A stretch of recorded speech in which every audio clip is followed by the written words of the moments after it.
Now the mic's on. Hey everybody! Ugh, welcome. You know, I really need to get this to actually point at me. Is there any way to get it to do more point? I guess literally move the monitor I'm using.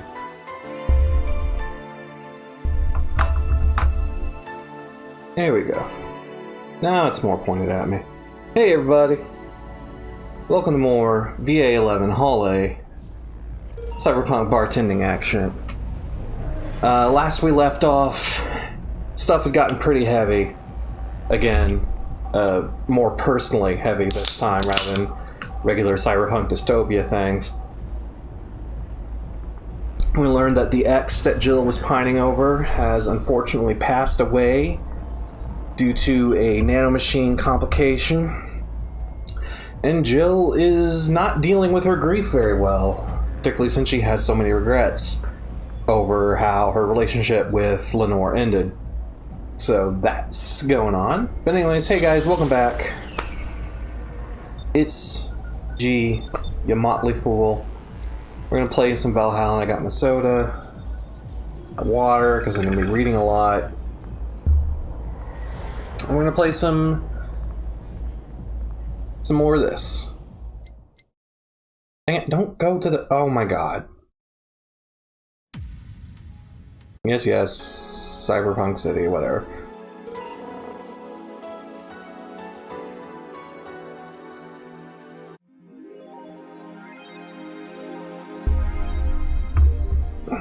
Look, I'm fussing with the camera. Oh well.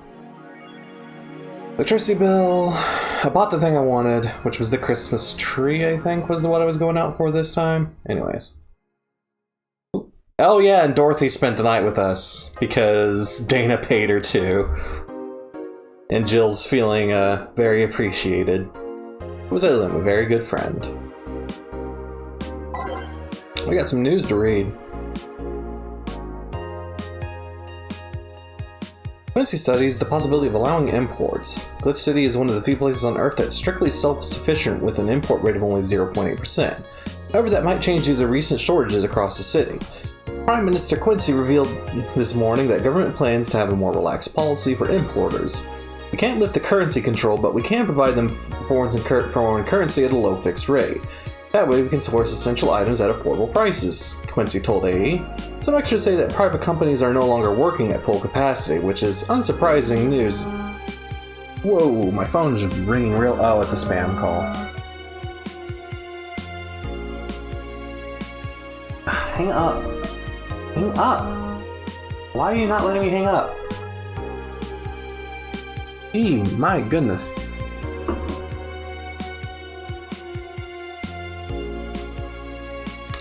It was unsurprising news given that the Quincy government has seized most of them, resulting in the shortage crisis in the first place. So I decided not to steal all the city's funds. Good! Oh, I need to adjust my little pillow chair here.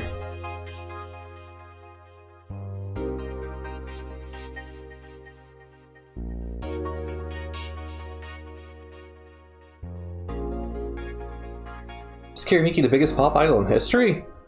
The world at large is still coming to terms with the idea of the Leland being so quickly integrated into our society. Some say they can't be treated as human because they're immortal and such, and cannot really understand what it's like to be alive. But most of the Kiramiki fandom would disagree. Anti-Leland people are insane. To me, Miki knows more about life than I do, and I'm older than this damn city, Richard Cho, 55, told the Augmented Eye during a fan gathering. I'm with Richard, added Nacho, age 6. I may be a dog, but I'm utterly fascinated with the way she writes about things in her blog. She's impressed by everything, and nobody really knows what life's about anyways. Nacho? Dog? Don't tell me.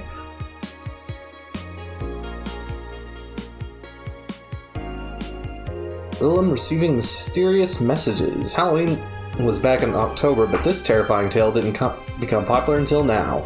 Reports say that Lulem across the city have been receiving strange transmissions with messages that are confusing at best and threatening at worst. Contents are not clear, as most of the Lulem can't remember exactly what they had heard, but the most mysterious thing of all is perhaps the fact that the Lulem could not record any of these messages while while they were broadcasted.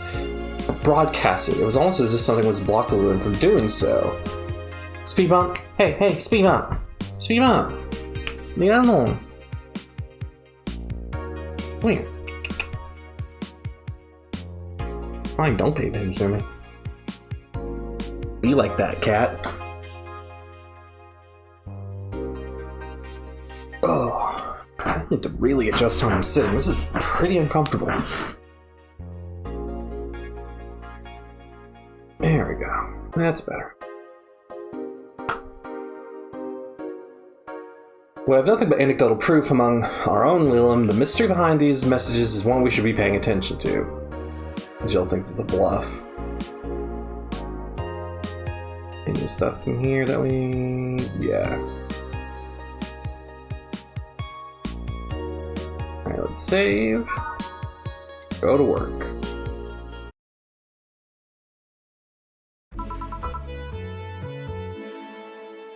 Evening. Ah, hey. How are you feeling? Lilim are soft and warm. Come again? You heard me. So on a scale from steaming pile of shit to just sad, where are you? A sad pile of shit. I still hate myself. I'm still sad as hell, but how to put it? The noise stopped. Don't know if I explained myself. Sorta, kinda. So how were things last night? Cozy, I must admit. Can't believe you paid Dorothy for that. Well, if you're gonna call that payment, I guess. I called Dorothy to tell her what happened to you, and she was really concerned. She shuddered for a second, saying that she had a whole night to go, and she couldn't just leave for free. Speed bump, come on. Speed bump. Oh, I need to get a toy to get her distracted. Thankfully, I have one right here. Yeah.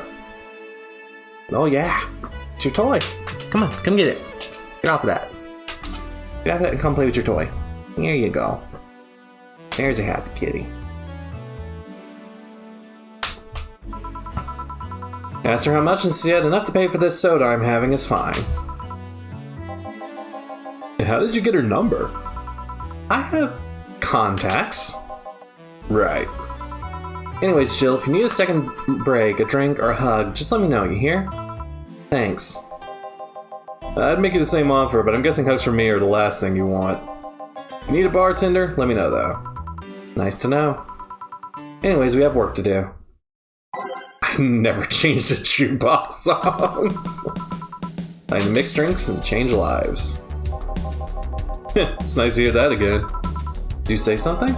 Did I? Welcome to the oh, it's you guys. Hey, be more respectful! I brought my boss here! It's the boss wearing an eye patch.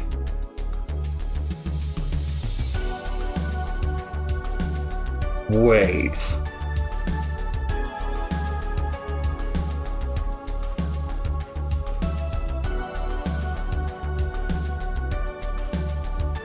Wait.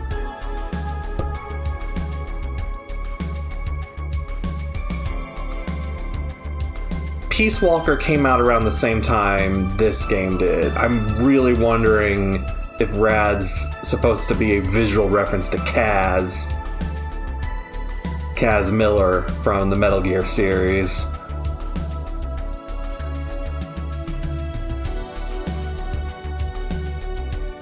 I'm almost certain that's not a coincidence. Aren't you a part-timer here or something? My other boss! You're talking to the great Nacho Tumbleweed Jr. Boss, I'm taking my break.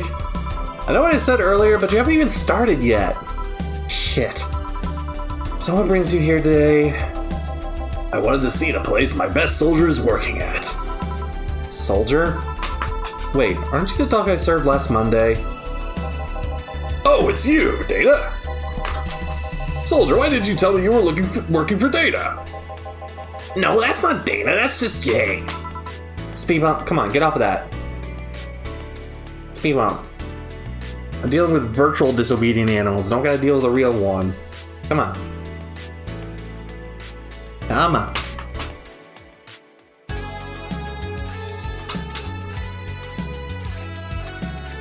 come on. Speed bump, please get off of that. I don't want to chase you. I just got comfortable. Come on. You're being rude. My cat.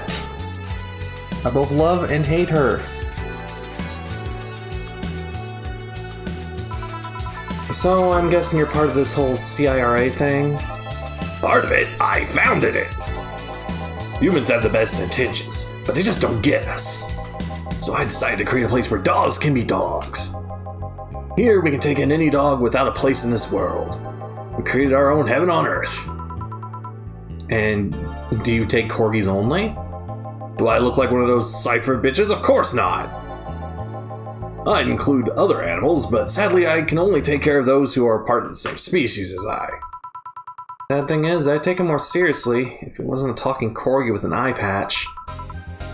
Will you get anything? I'm fine, what about you, boss? Manly stuff. You sure? Did I stutter? Alright. Manly drink for the dog. Maybe we should just give him something bitter.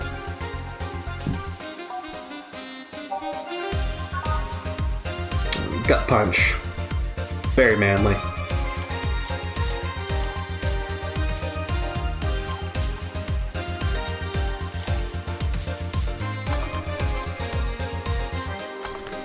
Whoops, probably did that too early.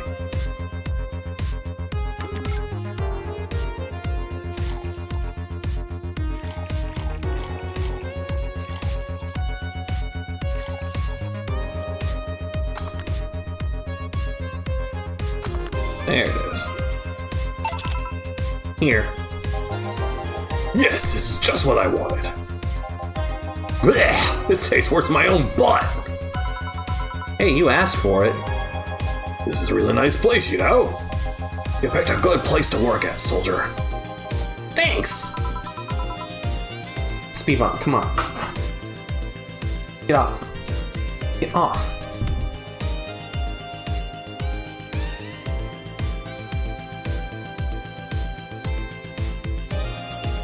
Does he really get paid? Your efforts to keep CRA afloat will not go to waste. I'll make her better and better. I mean, we're pretty much on the verge of closing. Can Boss really afford that? We have more urgent matters at hand, though. I like the fact that we don't have enough balls for everyone. Can't they just share the ones we have? You fool! Every dog has a right to his own ball. If we can't provide even that, then what's the point of even trying? What? Don't tell me she just doesn't give a fuck and is spending all of her money like water. I mean, what with the bar closing and all that? But many have enjoyed the box. This is more than they do the balls. That's a good point. What do you think is cheaper, a box of balls or a box of boxes? Are there boxes of boxes? Of course there are. How do you think they ship boxes? Tied together? Tied together? Don't be silly. Well, she's paying him straight out of pocket. Boss is that kind of woman. She's not even paying attention to their conversation, and I quite frankly don't blame her. This world is filled with all sorts of recursive madness, you know? Doctors consult doctors, boxes come in boxes, bottles come in bottles. As expected from you, boss. Wait, that theory only works assuming she's actually paying him with money. For all I know, she might be paying him with steaks.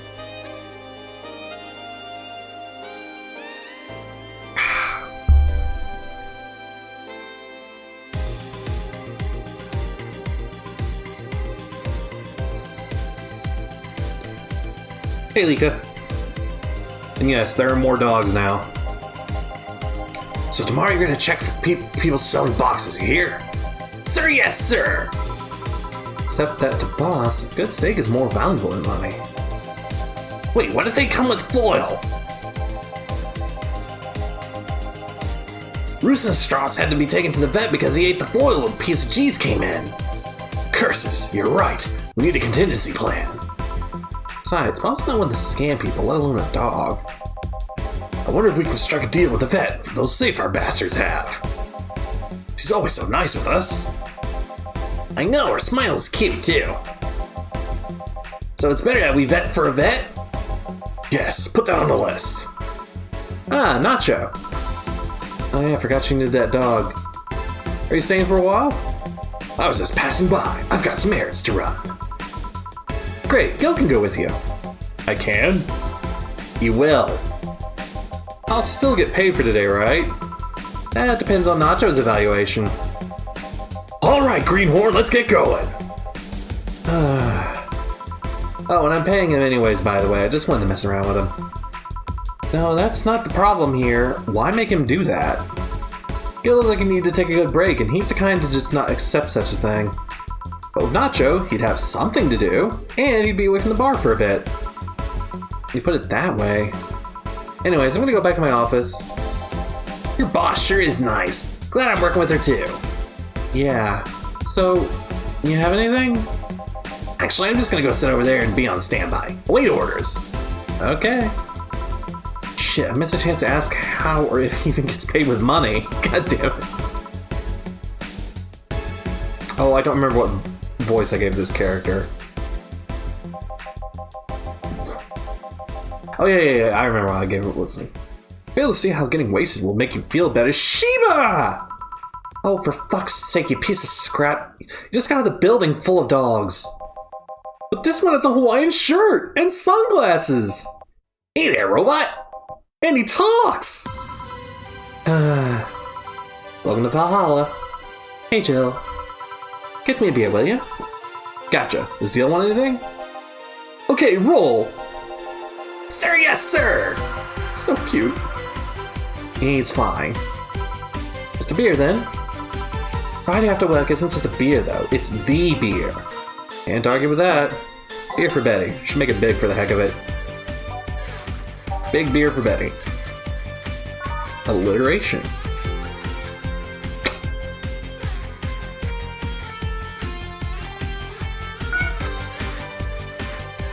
Oh, just get in there. Speed bump, get off of that. Hey, speed bump. Speed bump, come on.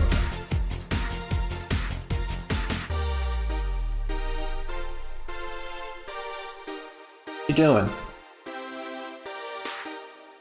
Hold on, I'm gonna scoot the table back just slightly. It's a little close to me. Which also backs the camera off a slight bit, but hey, whatever. I need to more comfortably sit down. 4, 1, 2, 2, 3, 4. 1, 2, 3, 4, 5, 6, 7, 8.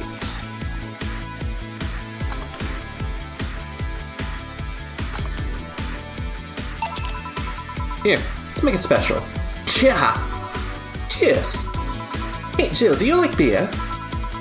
The amount of beer cans in my apartment is becoming a problem, actually. I had this friend back in high school who made some pretty nice crafts with them. Speedball, get off of there! Why are you being a butthead? Speedball, come here.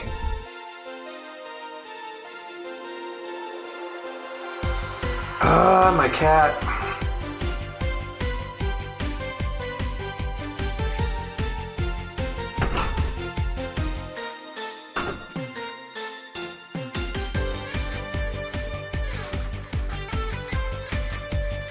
I'm still in contact with him if you're interested. No thanks, the last thing I need right now is more scrap taking space. So how are things up at Dogtown? Well, the lower girl is starting things up for better or worse. For worse? She's, like a rabbit. An overly politically correct rabbit. Rabbit? Ever had a pet rabbit? They're a nervous mess and get startled over the littlest things. And this girl is on the constant lookout, scared of saying something that might irk someone.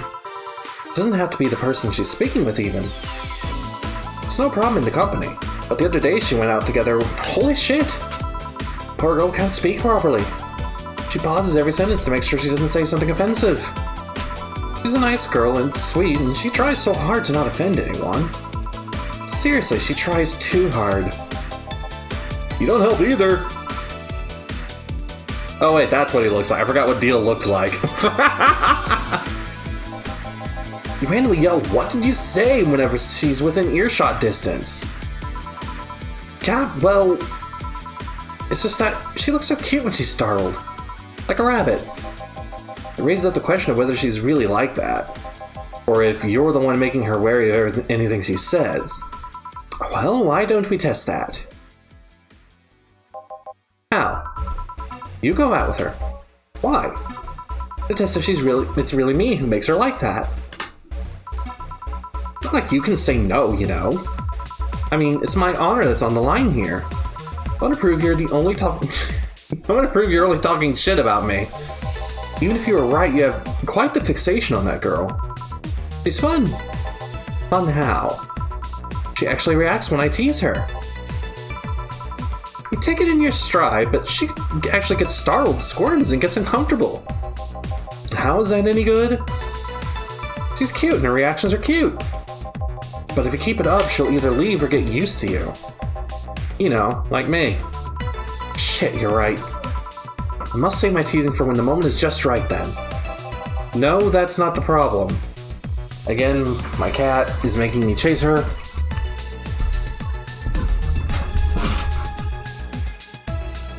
Come on, Speed Bomb.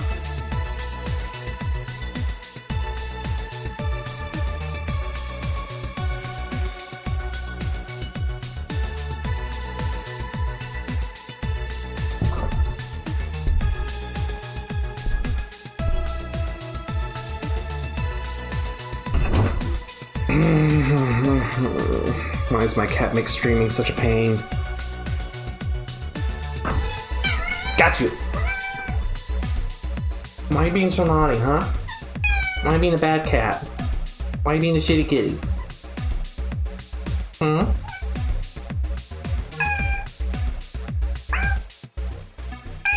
No. Bad kitties get hugs. Mm-hmm.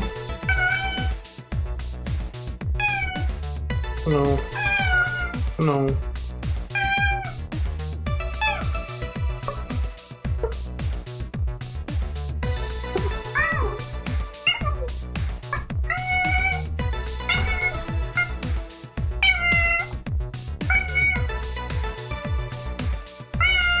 No. No.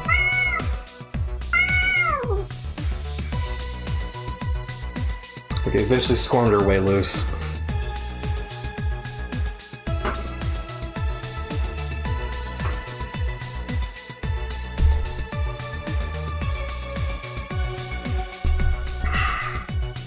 She really hates being picked up. Thankfully, you can use the usual vet techniques of just squeezing her close to your chest to keep her from squirming too much. Like just a little gentle squeeze and she'll usually not squirm so badly. So if we need to take her anywhere, we can do that. But, yeah, I don't know why she hates it so much. I've heard that's not an uncommon trait in torties, though.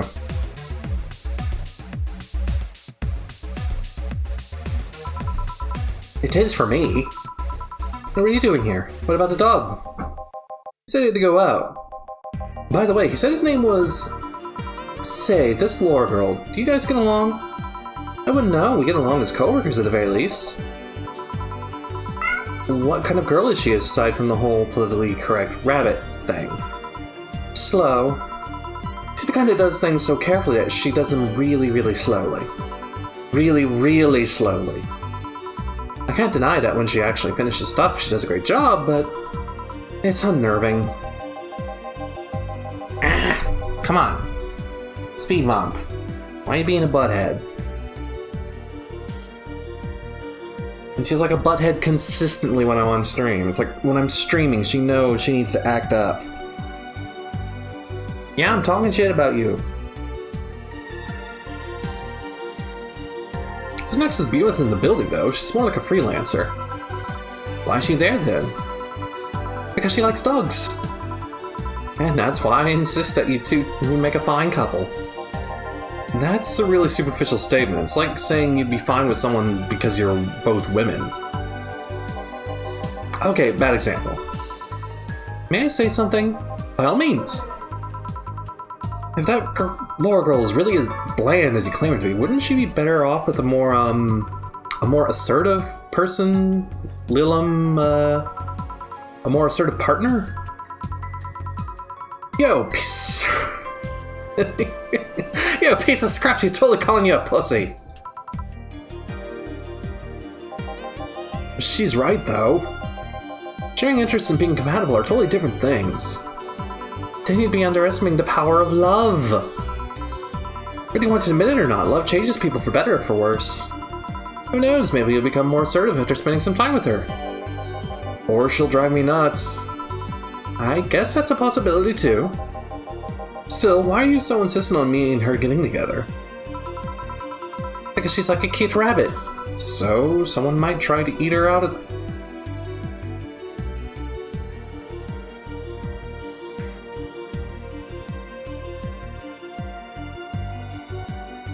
That's a weird line, isn't it?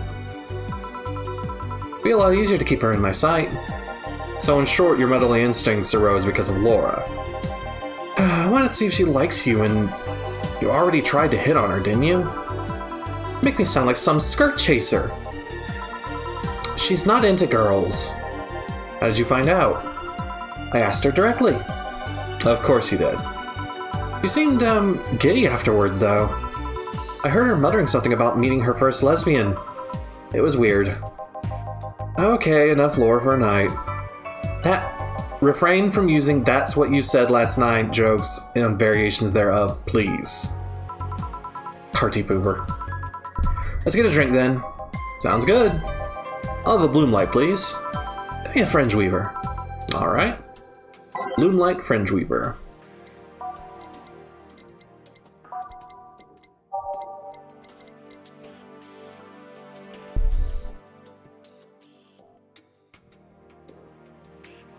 Betty's great.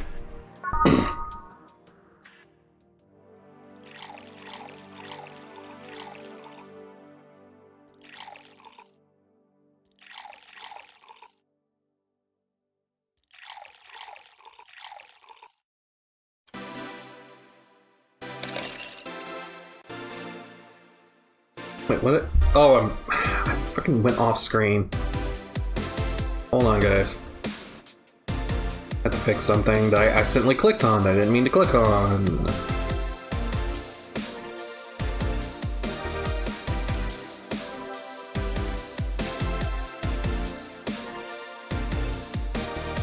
Alright, there we go.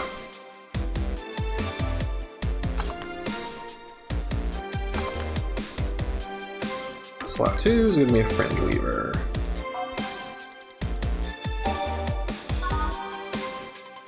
Oh yeah, it's the really alcoholic drink.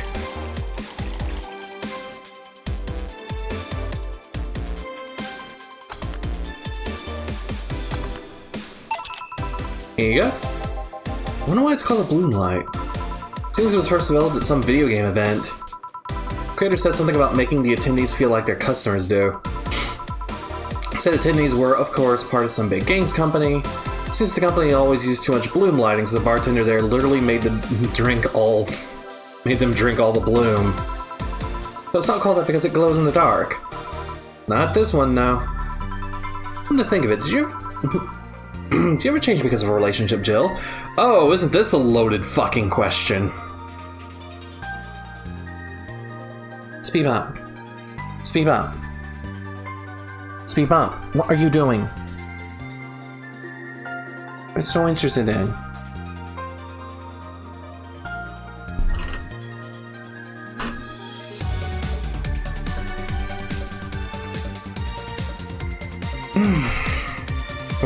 Welcome to frickin' cat management stream.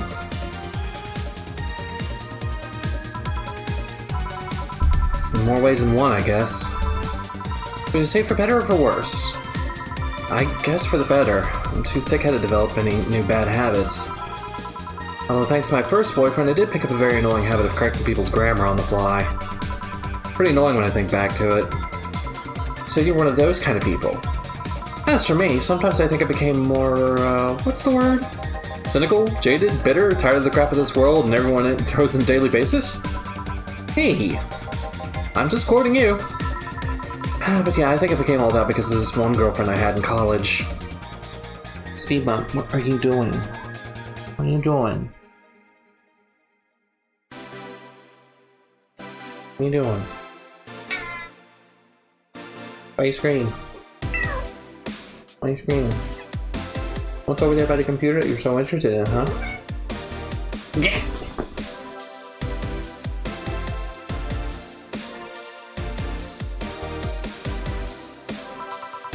She got me into the whole activism thing in the first place. How was that bad? We'd go and protest, and we'd start all kinds of movements and see things changed. But I got into the whole thing. Whenever I wanted to get more serious, I found myself coming up against a wall. That wall's an analogy for the fact that not everyone was willing to go that far. I found out pretty fast that most of them were in the whole thing because of some shitty fad. Not because they actually believed in whatever movement they were championing. So I moved from group to group only to find people who were in it because of a fad. When they were not in it because of passing fad, they were the dangerous extremist kind. My tolerance for people's shit was greatly diminished after that. So it wasn't so much the person in a relationship, but rather other people. You seriously never thought about it that way? You need to stop putting the blame for what you do in past relationships. Oh, whatever! Where's the other guy, by the way? He had to escort one of the dogs outside. Figures. Oh yeah, the one was here that asked if you were the nice vet lady that works for the Cypher Toy Company. I suppose he's interested in talking to you or something. Why didn't he do it then? I don't know. You've been doing a few jobs on the side, haven't you? Paying for the dogs isn't enough to keep up with the mounting debts. I don't know how you do it. Oh god.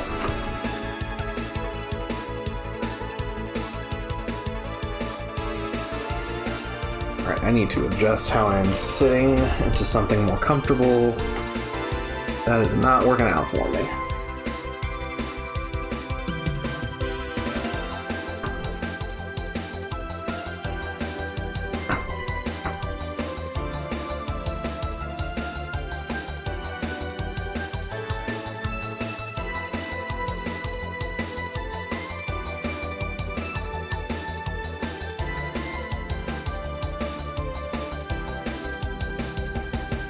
Oh my god. Come on, man. Work me here.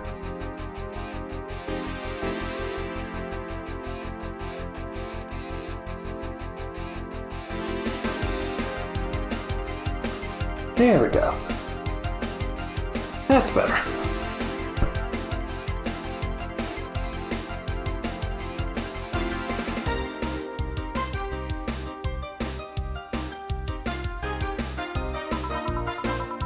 This is coming from someone working at a place that pays a dog for doing fuck all. Or at least I think we're paying him. I'm not completely certain we do. Do we get anything else? Well, we're fine, but we have to get up. Completely stumbled my way into that line. We're fine, we have to get up early tomorrow. And by we, I really mean her. She got invited to a picnic, and I won't stand to hear another had to go to a picnic with a hangover story.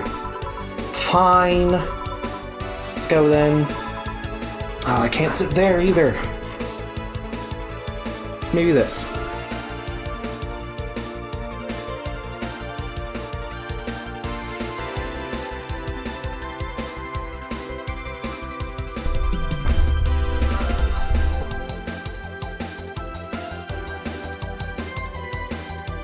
And give me a little more squish there. See you, Jill. Bye. Please come again. Hey, you're such a party pooper. We'll be the party pooper tomorrow if you keep drinking. Boss, I'll take my break. Call me if someone comes. Alright.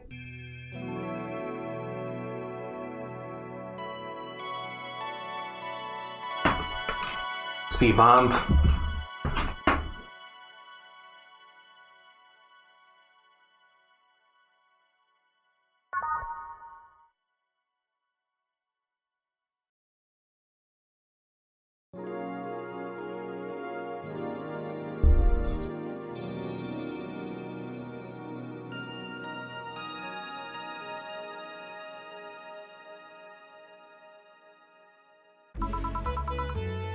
No dogs in sight. Okay then, back to work. What in the fuck? Oh, hey there, Alma.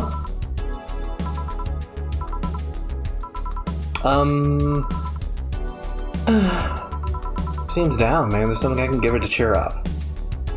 Try to cheer up. She really likes classy drinks. But what she really likes... Ah, fuck, I forgot. I forgot what her actual favorite type of drink was. She mentioned it and I totally forgot it.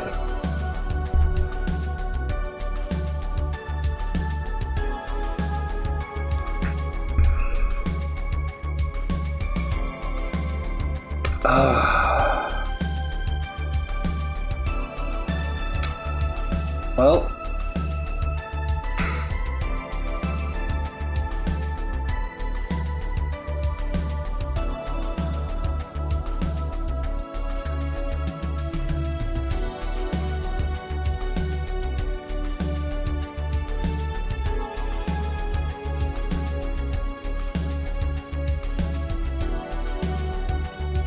Hey, cut that out.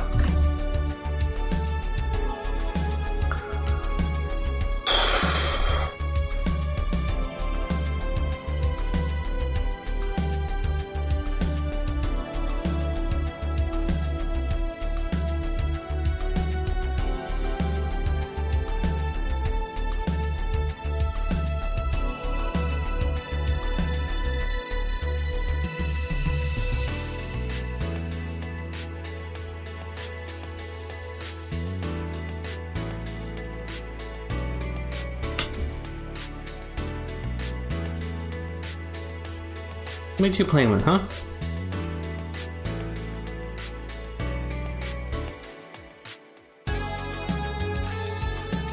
No, I can't remember it. First Wave, I'm gonna ask you another yes or no question.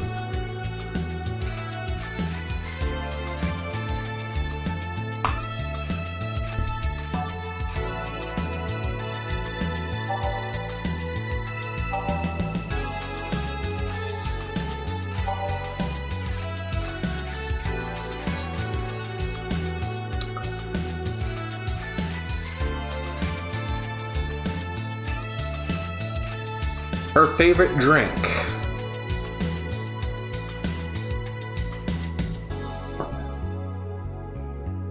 Can it be found under girly drinks?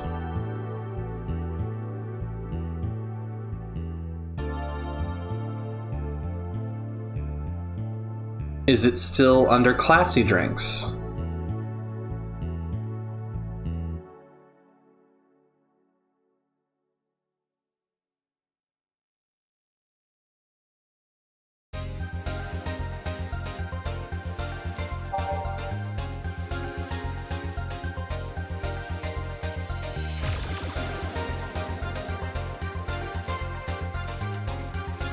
Is it the Brandtini?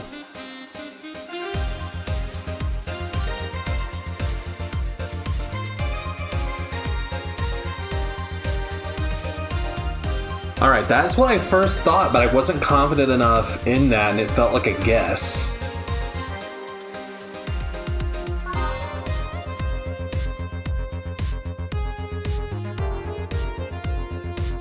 Click. Go in the drink.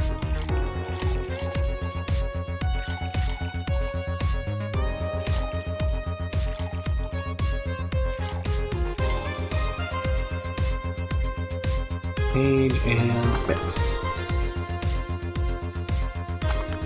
Speed up, come on. Hey. And this? It's on me. Drink.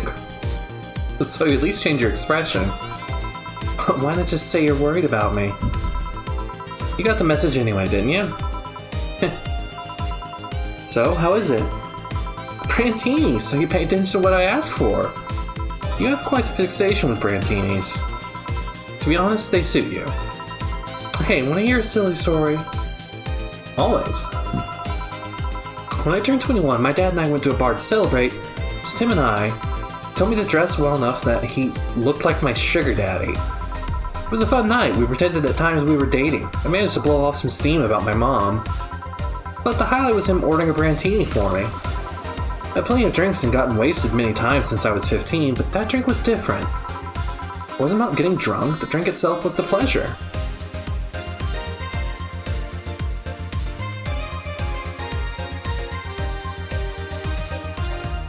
Oh, hey, Zappa.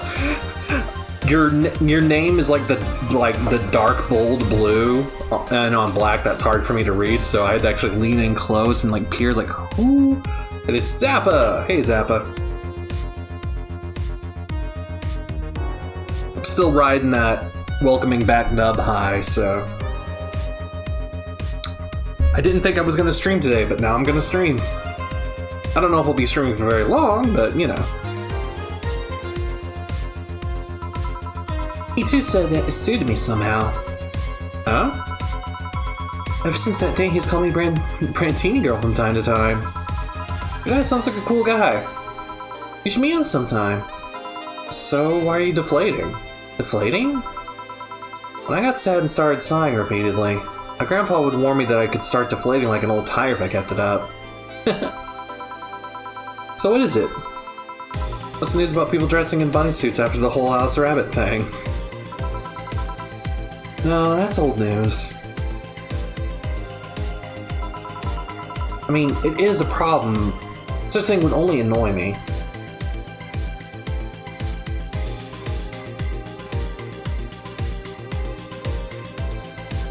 I'm not sure Ty's gonna be streaming tonight because he works tonight. He tries not to stream on nights he works because he can't stay up as late as usual. I mean, I don't know what anyone's schedule is right now, so we'll see what happens. I'm pretty sure Nana only streams on Thursdays and Saturdays. Is it Thursday? That's Wednesday.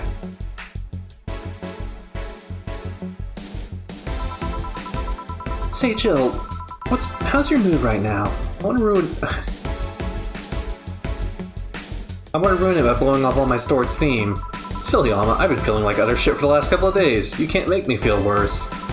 So go ahead and wind all your worries on me. Don't say I didn't warn you. Okay, so remember my sister Diana? The one that separated from her husband and forgot her kids while fucking her way around or something?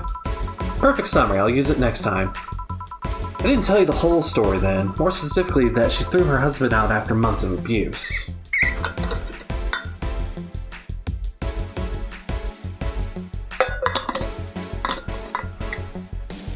John, if you start talking about like Virgilio and Persh, then I reserve the right to punch you.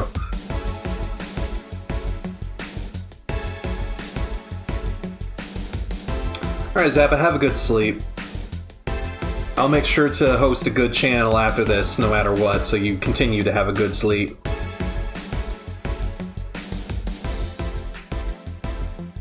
I definitely can't read that name. Oh yeah, it's your channel name. Okay. Some pronounces are worth it. Oh. However, that woman is incapable of getting a job and maintaining herself. I mean that. She never even thinks about selling some stuff or trying to earn her bread. She just expects a guy to do all that for her. I have no idea why she turned out to be like that. Both my mom and dad were hard workers. They even started a small shop to have something to do after retirement. Huh. So, what does this fully capable woman do a couple of weeks later? Why, bring her abusive husband back, of course. What? Yeah, and the guy spent a couple of days with her before leaving her again. He had a nice couple of hot, steamy nights and then left. Well... Huh? You acted like my little brother and sister after hearing that. That story doesn't end there. Oh no. So she's broke and can't even get enough for a bus. Even though she'd probably be glad to sell her ass just to get money. And it was up to me to pick her up. The last couple of days, she left her kids with my parents. And being such sweet angels, they made a mess out of the whole place. Bernardo and Eva are actually staying with me a couple of days to give them some peace. It doesn't help that I never got along with Diana. So we're in the car and she asks me how our kids are. And of course, after all the built-up tension, I just exploded. First I started ranting about how her kids are growing up seeing some messed up stuff. I started scolding her about not taking responsibility and not taking proper care of her children. I tell her that she's in no place to have all these escapades. And after that she just says, "What the hell do you know? You don't have any kids." Yeah, you slutty skank, you don't have kids, but I'm not broke just because I refuse to take a job. I don't have kids, but I'm not leaving them in the first barely familiar house I find. I don't have kids, but I'm not letting the guy hit on me on a regular basis back into my bed. Hit me, not hit on. Important distinction. I don't have kids, but I pretty much raised Eva and Bernardo, and they've turned out pretty damn well. I'm not yelling that the way she's apparently yelling it here, but I like that they're using a unique image for this. Y'all can read. Y'all know what she's saying. Damn. I don't know what to say. There's nothing to say. I love my family and I put them above all else. But Diana is seriously pushing the boundaries of what I can allow. Any way I can help? He just did. Eh? I know who I'm dealing with. I'm not one to let stuff like that get to me. Still angry as hell though. I couldn't just discuss it with any of my family members. I can't tell my mom your daughter's a slut. I just needed to get all this off my chest, you know? Well, from what I hear, there's still a lot more to get off your chest. It's swollen as fuck. All you see here is filled with love and dreams. Is everyone in your family as busty as you? The worst offender is my dad, actually. Kidding. I guess the only one that didn't get the big boobs was Eva. She insists on getting surgery or genetic treatment, but I tell her she's fine the way she is.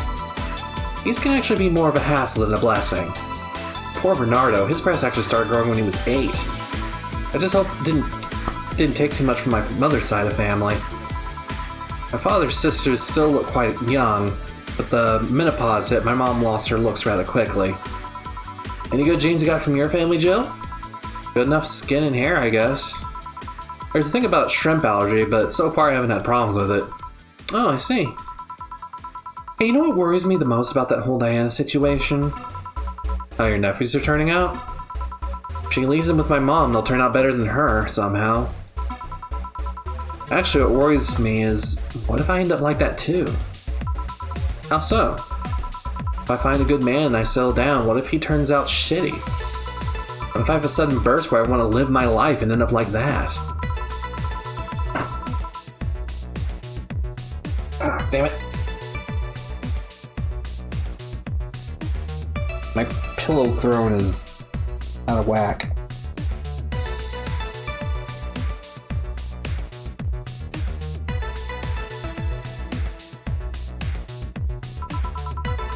If you ask me, the fact that you're even worried about it is indication enough that you'll be fine. You think? I'm pretty sure. You said before that she pretty much married the guy after a couple of months, right? Yeah? No offense, but those are the kind of people who wouldn't even think about all that. Besides, if any guy ends up marrying you, it's because he passed your irrational standards. Hey! Am I lying? No, but there are things best kept unspoken truths. I wonder if I'll ever find a good guy. You will. You'll know when the time comes. Sure hope so. For now, time has gone to get another drink. What can I get you? Maybe something with ice, but alcoholic, please. Alright. Cold alcohol. So we're only serving stuff that's on the rocks. Bad touch is included in that. Which if it's classy, so that might actually be a bonus.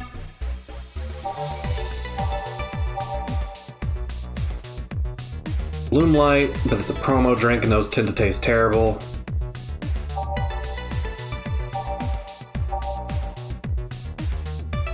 What about Velvet? Maybe.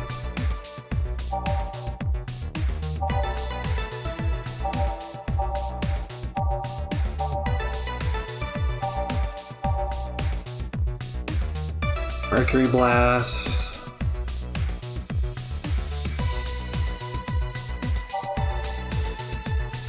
Moon Blast. Piano Man.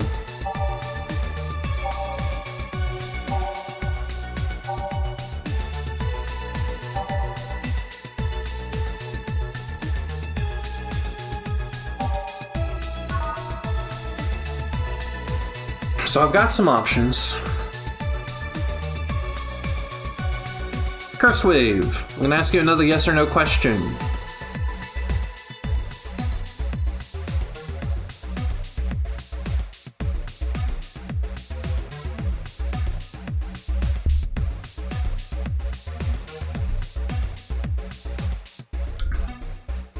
Is there a particular drink that will do better than the others?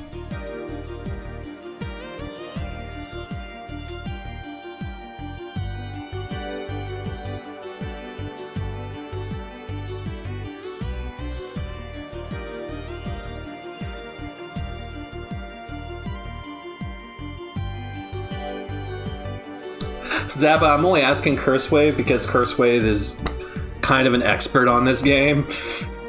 Like, they've talked my ear off about it a lot.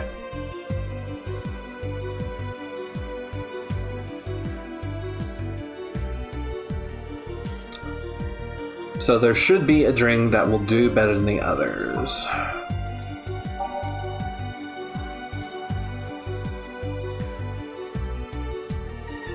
Cursewave. Is the drink that will do better than the others a classy drink?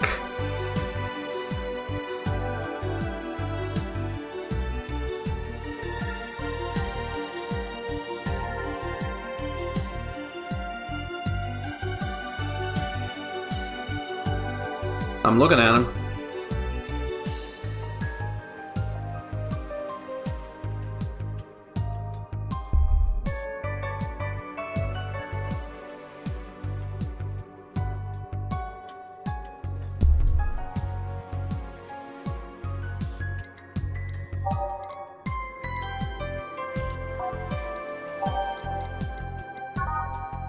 It's not one of the classies.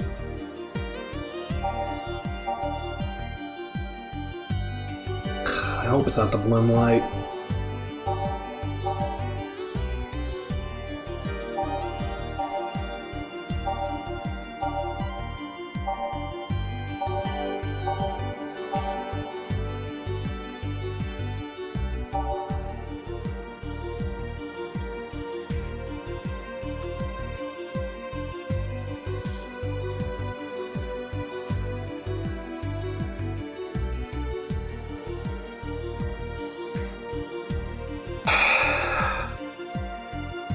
Is it the Moon Blast?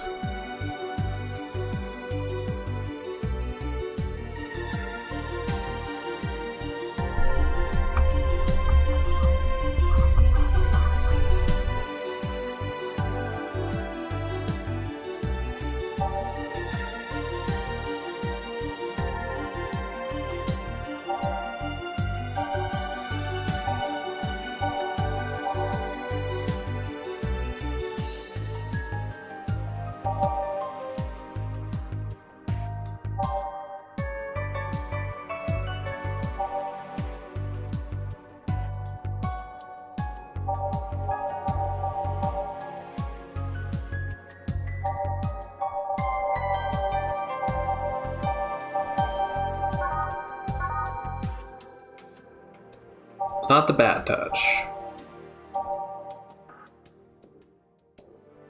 It can be the Bloom Light. That is on the rocks, right? Yeah, it's on the rocks. Okay, it can be the Bloom Light.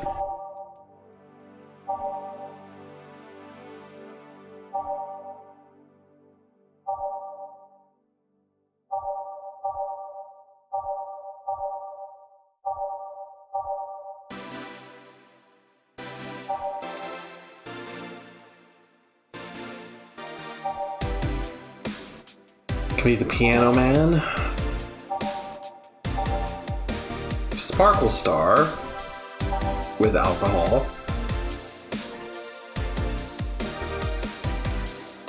Sunshine Cloud with alcohol.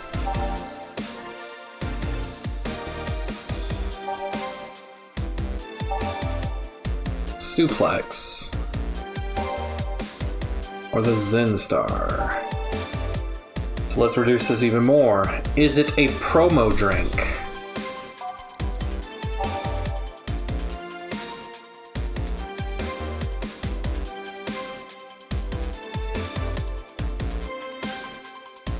Is it the Piano Man?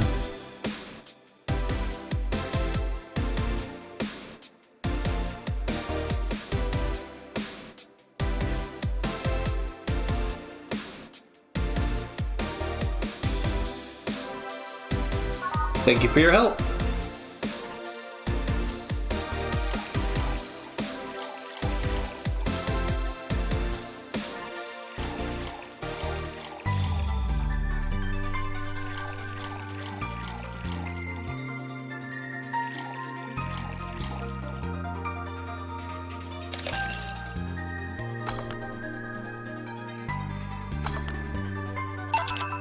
Here you go. Thanks, need to cool down a bit. That's why I'm here. So you said you felt shitty the last couple of days. Why? Don't think too much about it. Oh, come on, you heard my problems. I want to help you too. Don't worry too much. Right, I almost forgot to tell you something. What is it? My boss is throwing a mega Christmas party this Sunday. You want to come? Sure, something tells me this mega Christmas is going to be a mess at my parents' home, so I'd rather avoid it. Are you guys getting chicken? I can get one. To be honest, I wouldn't know. You can bring it if you want. It won't go to waste. Gotcha. Say, Jill, what's your favorite part of the chicken? Favorite part? Guess I like legs the most. Really? I like breast better. Breast is a bit too simple, don't you think? Legs have a better texture. Maybe, but simple is usually better. Breast is easier to enjoy than legs, and a lot less messy.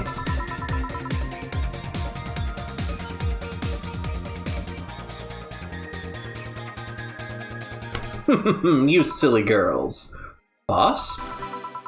You're the one talking about breasts and legs when everybody knows the best parts are the wings! Boss, what's that? Spicy chicken wings. Where did you get spicy chicken wings? From a spicy chicken. Alright, Dana. Speed bump, get off of that. Come on. Where'd I put your toy? Come on, get off. Get off. Get off. Get off. Beam up. Come on, I'm dying here.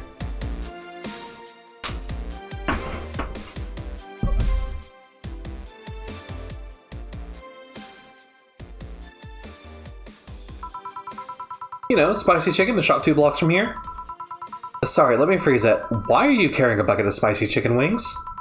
Why aren't you carrying a bucket of spicy chicken wings? Well, because... Thought as much. Yo, Armitage. Alma. I know what I said. Will the chicken you're talking about be cooked already? You might need to heat it up. But it'd be cooked otherwise. Great, I expect you here Sunday at 8 p.m. Thanks. Anyway, I'll be back in my office. She left the bucket. Want some? Don't mind if I do. Mild spice. Nice. Weird. Maybe she got mixed up order and that's why she left him here. She usually orders stronger stuff? I found buckets that make my throat itch just from being near them. Huh? Say, Jill, what kind of guys do you like? That's a sudden question. I'm not too picky with guys, to be honest. I want them to be decent enough. Not jealous, not aggressive. Smells enough to keep a job. That's no good. You like them buff? What about tall? No tattoos or piercings, I guess. Never liked either. What about you? I like them well dressed. They go out in iron shirts and well coordinated clothes. Their shirt catch my eye. Some muscles always fine too, but strongly dressed males catch my attention faster. And yet you're still single. That's how I like my men. My potential husband, on the other hand, is another matter completely. Hold on. Speedbot. No, you don't get to be up there. Come on. That's not a place for you.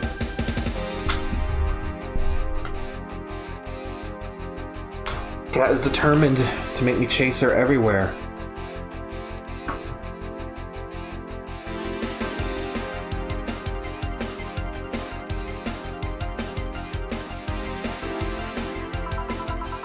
So, can you give me a drink here? The spicy wings turned out to be spicy. What can I get you?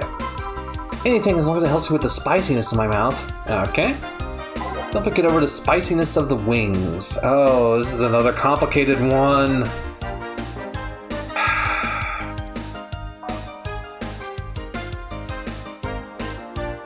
I mean, if it was to get over spices of the wings, just pour you a fucking glass of milk.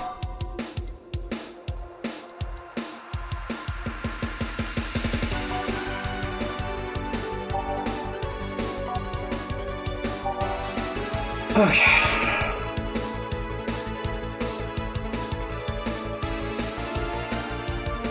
Why are you making that face?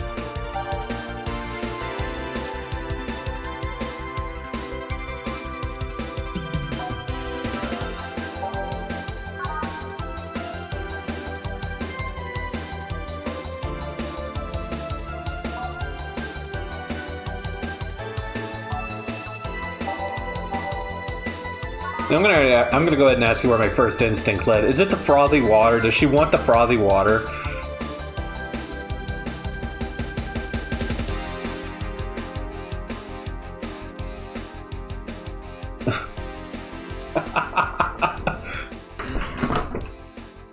Admittedly, Rue has really good icons, but I've never watched a single one of their streams, and I have no idea what they're about. But I have heard that there are people that are subbed to Roos just for their emotes, who never actually watch a single one of their streams, but just sub for the emotes because people love that fucking panda.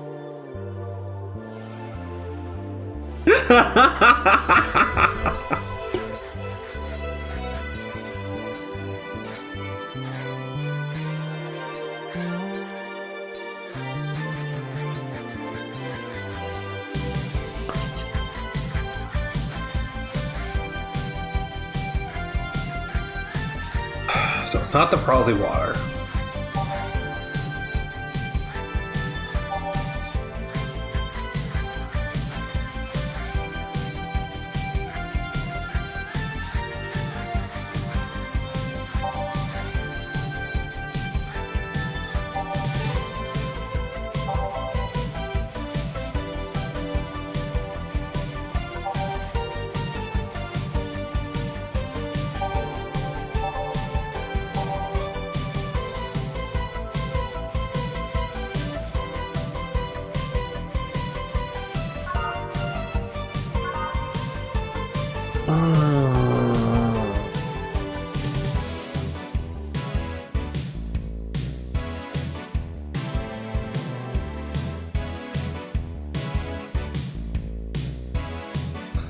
Is there a particular drink that will do better than the others?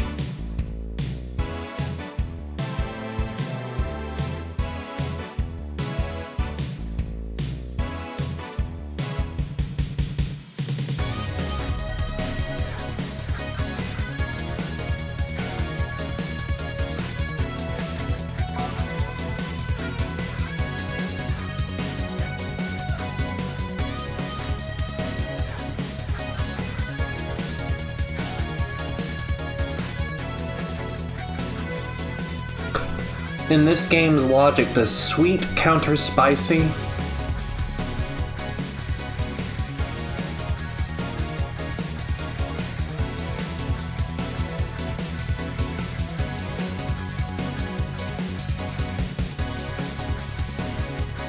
Basically, is it a sweet drink?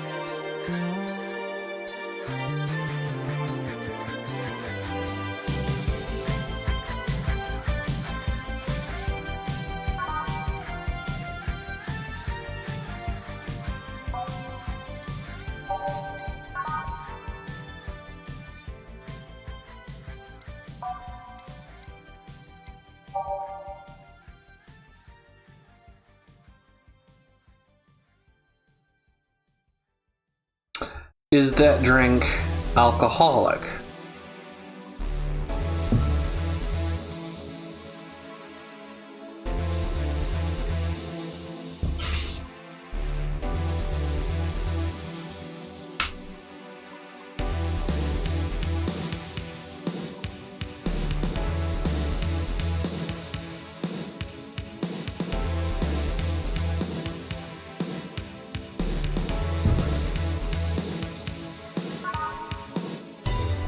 Is it the Moon Blast?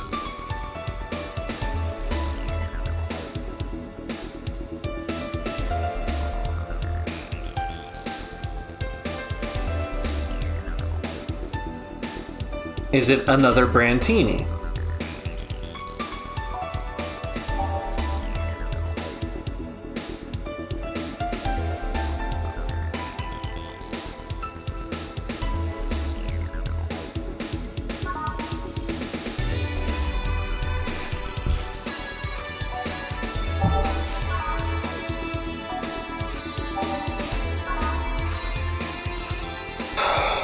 Is it the Piano Woman? I'm almost certain it is, because that's literally the only one left. Okay. Process of elimination. I usually don't like serving people promo drinks because promo drinks taste bad.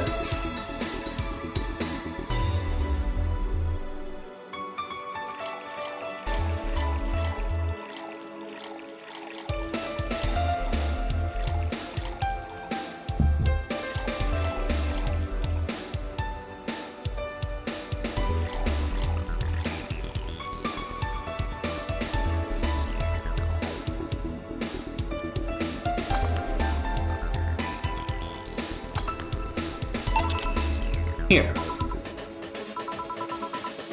Phew, helped. Thanks. Alright, so next question.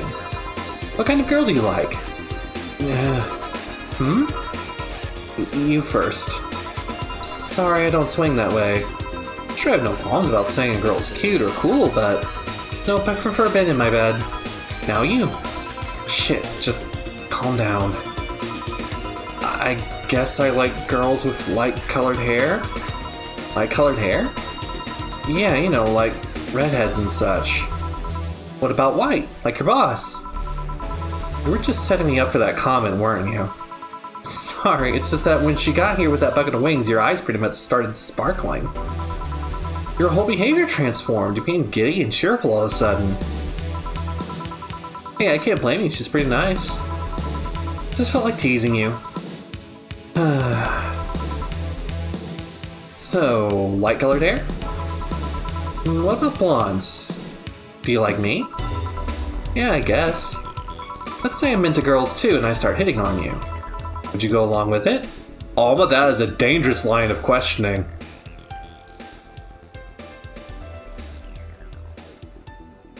Taishi.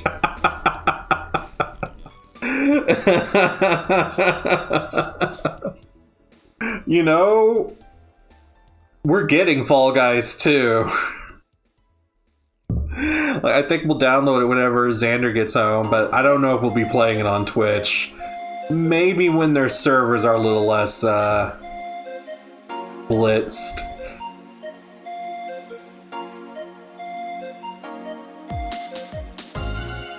But almost still, that's a dangerous line of questioning.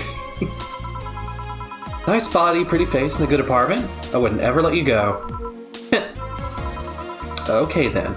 Enough tangents. Why don't you tell me why you were feeling shitty these last days? What? Oh, that.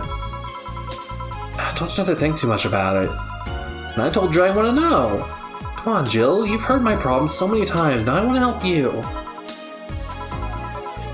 Come on, come here. Huh? I told you to sit here. Come on. What? What are you... Alright then, now I'm the bartender, and now you're the client. Hardly, the bartending station only works with me. I see. Okay then, I move this... Oh god!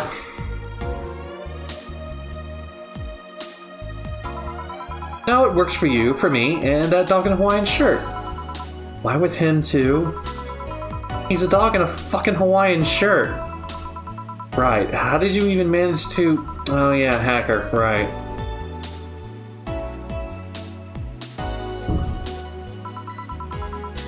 Now we've changed roles. I've been feeling shitty. Mind telling me why? It's a long story. I don't even know where to start. Start from the beginning. And then something that goes back to my college years. Whoa, that's taking it way back. Back on compulsory education, I never made too much of an effort, but I managed to get high grades. Even in PE, I managed to do well enough to always get perfect grades. Then, of course, when I got to college, shit started getting hard. I had this perfectionist streak that wouldn't let me fail anything. Burning my eyelashes studying, I actually eventually managed to keep up good grades. After about half of the career, I met a student teacher. Her name was Lenore. She helped me along with my studies. She even got me into stuff that gave more credits. I really liked her, and after some time I found out she liked me too. Oh ho? We started going out. Met all of her family even, and... You want a drink? What? A drink. Around this time there's usually a pause that makes you offer a drink to the client. All not only taking over as the bartender, literally calling out the flow of gameplay in this game. There was no such pause. Please, I want to test this whole bartending interface. Sugar rush then, you can't mess that up. Right.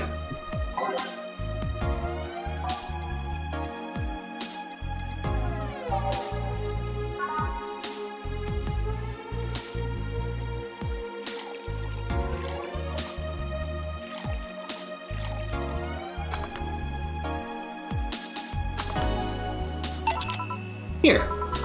Thanks. How is it? Well, like I said, you can't mess up a sugar rush. I have this gut feeling that with your body, you'd make a better bartender than me. You're selling yourself too short. You're cute, you know?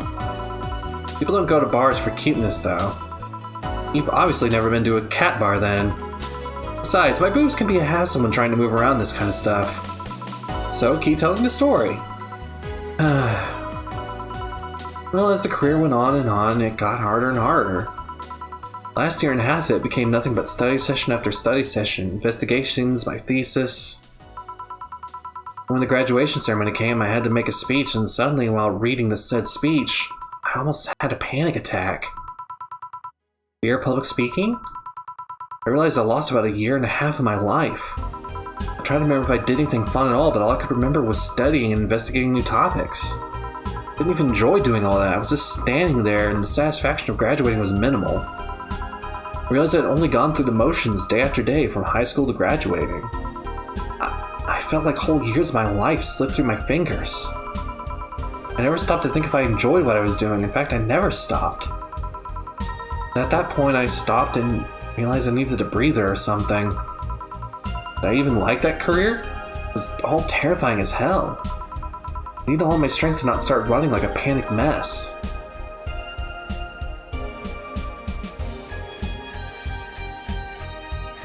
Yeah, Taishi, Alma basically sat Jill in a stool, moved behind the bar, and hacked the bartending interface so she could serve Jill drinks.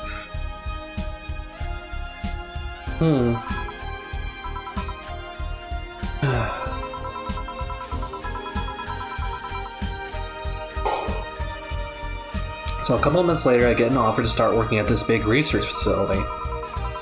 Lenore was ecstatic. She was so proud of me back then. I was just scared. What would be my job? It's been my life expanding on what I did during that year and a half. What if I'd had a sudden realization like the one I had in graduation, but when I turned 40? I didn't know what to do, but I sure as hell wasn't taking that offer. I told Lenore and she freaked out. She confessed she was jealous because she never got a chance. Things devolved pretty quickly. She said one too many things, I said one too many things. In the end, I just stormed out of her house. Broke a vase in the process. After that, I never spoke to her again. Damn. Sorry, I suddenly feel bad for pushing you to tell me all that. I'm feeling shitty about it after all this time, though. Unless you've been feeling shitty for years. I have, but it's not just because of that. Eh? The other day, Lenore's sister Gabrielle came to this bar. Apparently Lenore died last week. Localized anti-machine rejection. Heart attack. Apparently she had it for a long time, but never told anyone. And coincidentally, it got worse after I left. I just can't stop thinking about it. Wondering if me being there would have made a difference. If it's true, she had that for a long time. Why didn't she tell me she was sick when we were together? Don't know, I just feel like all kinds of failure. Still. Make it worse, I also lashed out at Gabby. Yes, she was blaming me for her sister's death and all, but she's just a kid for fuck's sake. She lost a sister who pretty much raised her on her own. To top it all off, I suddenly can't remember what stopped me from apologizing. Pride? Fear? A stupid effort to leave the most awesome person I loved as a thing of the past? Who cares? I lost all my chances to apologize to her forever. Truly forever. Such a piece of shit. Selfish piece of shit. Honestly, don't know what to say. I didn't expect the story to be this. Yo, boob tender. Yes? Give me a big beer here? Coming right up. What makes a beer big in this thing? I mean, she doesn't know, but we know at least. Hope y'all are enjoying the depression train.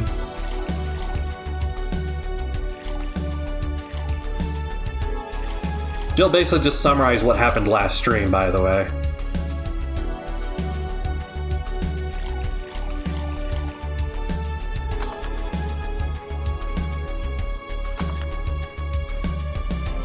Wait, what did I fuck up? Oh, I didn't put enough. Dang it.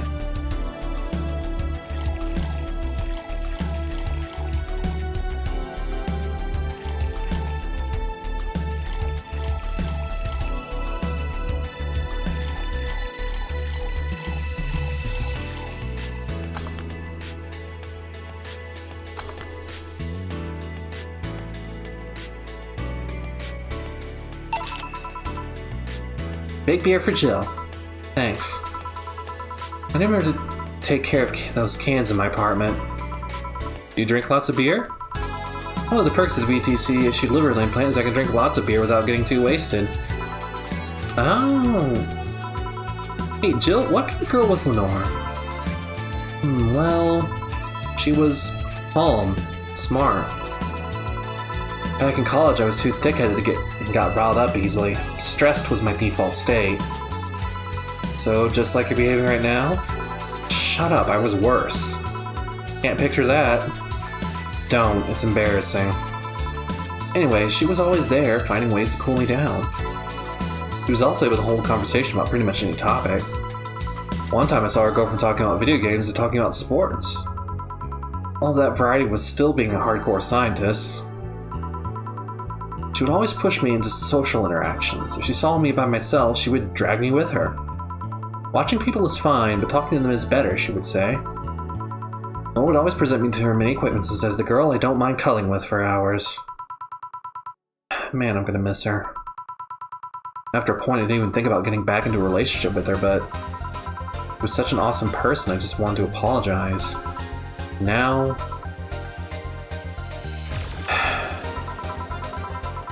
You know, the cruel twist of irony? He was the one that made me pick up bartending. Oh? Back when I was thinking about what the hell to do with my life, I remember the night we spent in a club. We started talking about how the drinks were synthesized, the chemistry involved, reactions and all that. Everything sounded so fascinating, I remember saying that her talk made me want to start mixing drinks. She said if everything else fails, why not take bartending? Huh. Interesting. You okay? Some value of okay, yeah. It's just... I wanted to thank you, Alma. Thank me? I guess I just need someone to tell all this to. You were the one. You volunteered yourself. You insisted on listening to me. You stood there, listening to the whole thing from beginning to end. I might not be the most expressive person, and I'm not one to spout love and fluffiness, but I really like you. Maybe I'm just a bartender and you're just a client, but I really appreciate your friendship, or at the very least, your patronage. I really enjoy working for you. Jill, are you dying? Shut up, I'm trying to have a heart-to-heart here.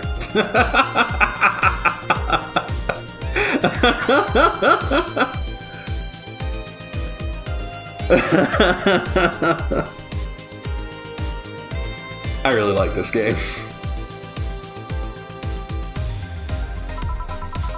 Sorry, it's weird for you to get so sappy. Well, I just realized that the saddest thing is how I'll never be able to make amends. And it hurts like fucking hell, you know? I never, and I mean never, want to feel that way ever again. I don't want someone to suddenly exit my life and have my last memory of them involve something nasty. I don't want the lingering grief of a burned bridge on a whim. I want to avoid at any cost, and if that means breaking character every once in a while, so be it. I'll let everyone know how I really feel about them. If I ever fight with them, I'll swallow my pride, muster all the courage I can, and be the one to apologize. I hate feeling like this. I hate it. It's a nice resolution. Maybe I'll be a copycat and do the same. Alright, enough savviness. Get back here. I'm on duty, you know. Fine. It's almost closing time anyway. It was fun while it lasted, though. Hey. Yeah? I mean it, you know. Thanks for everything today. Silly Jill, you listen to my problems and I listen to yours. That's what friends are for, right? Right. I'll be leaving now. Oh, and before I forget, did you ever talk about all this with your parents? I know the basics, but I haven't told them about Lenore's death yet. Why don't you do that sometime? I don't know. I don't want to bother them with my problems. Don't be silly, they're your parents. They live to share your problems. You should try having a talk like this sometime. They'll appreciate it. Anyway, I'm out. See you Sunday. Take care. That almond girl sure is nice. Ah, boss, did you hear all that? Not all of it, but a good chunk, at the very least. Your expression changed a lot already. It did? You look happier. That's always good. Anyway, let's call it a day. I expect an even brighter Jill tomorrow. Right. Oh yeah, boss, about those chicken wings. Fucking idiots, it's spicy chicken. Sorry, Dana, we don't have enough spices for your order till tomorrow, they said. Is that how they treat their regulars? Call him manager. Boss? Cherish Titty Hacker, she's a good friend.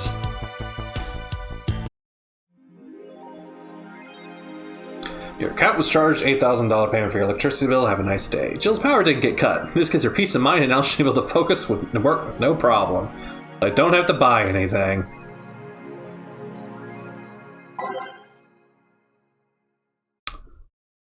No. Save. Alright, we're gonna save. And as per tradition in this game, we are going to throw it to a break. And I will see y'all in just a moment. Y'all hang tight. We'll be right back with more bartending action here in a moment.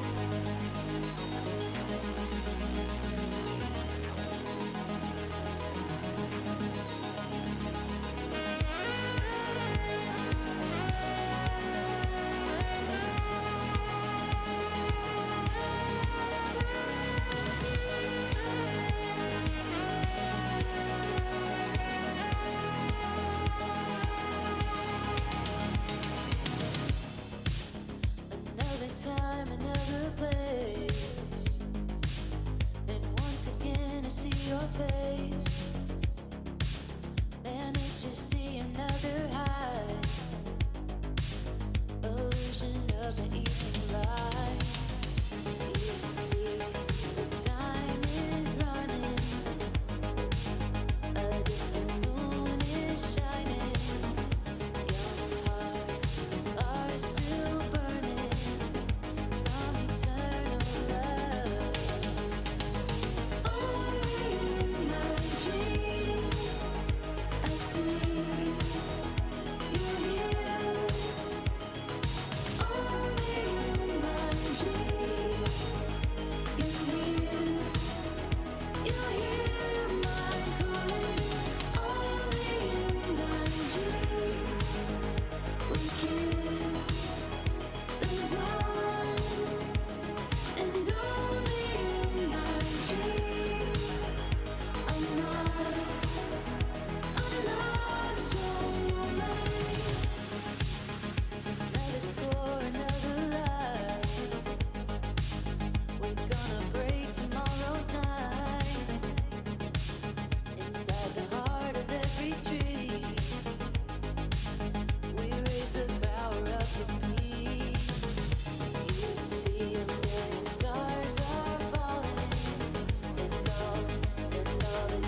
And we're back.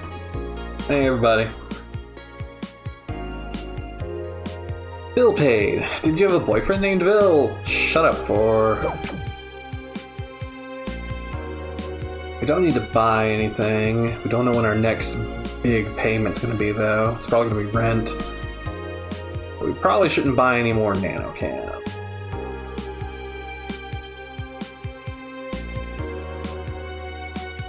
I kind of want to buy it. Also, the one that says labeled rad, I'm so curious about it.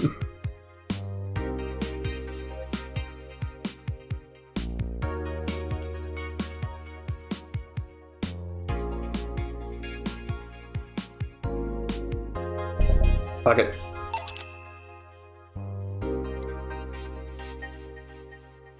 Table can stay the same.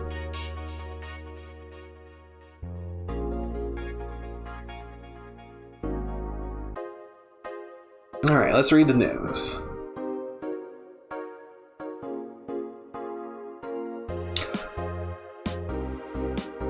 So that's where that costume comes from. While the Warrior Julianne returns this February. Classic magical girls show Model Warrior Julianne is coming back to public television this February after almost 2 decades of absence. Even though the show has been on every on-demand service for a while now, most of the Glitch City citizens need to think twice before subscribing to any non-essential service, especially the lower classes who have a limited number of internet purchases per year. The show's return is certainly welcome. Today's parents will finally be able to share a piece of their childhood with the kids without risking dinner or breakfast. Is that a tear in your eye? No. If you missed some of the earlier streams, this was basically a show that Jill obsessed over in her childhood and was a huge influence on her. It's her Sailor Moon. And I have to imagine the idea of it coming back had to have been brought up by the fact that Sailor Moon Crystal was a thing.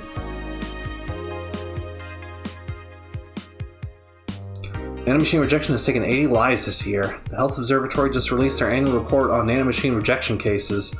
Total number of reported cases has risen to 80, an increase from the 65 cases reported last year.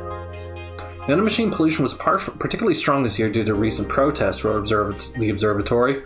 Protests caused the police force to release new varieties of nanomachines. Their function is still unclear, but according to our sources, they're intended for crowd control purposes. It's unlikely we'll find a cure in the near future. We can only hope cases like these will be becoming rare in the following years. Tough to read about when your ex-girlfriend died of that. Then receiving mysterious messages. Update. Looks like we were able to record and transcribe one of the messages sent by one of the compromised signals. Joe Red, the anchor from our popular TV newscast, served as our very own test subject for the investigation. Who are you? Are you really alive? You're special to me. You're everything to me. It's time to become one.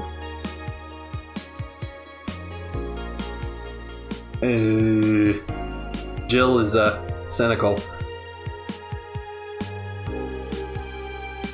So yeah, this shirt. I love this shirt. And thank you for the compliment of my hair, Rachel. I really appreciate it. When my hair behaves, it actually looks pretty nice. Thank you. I really appreciate that.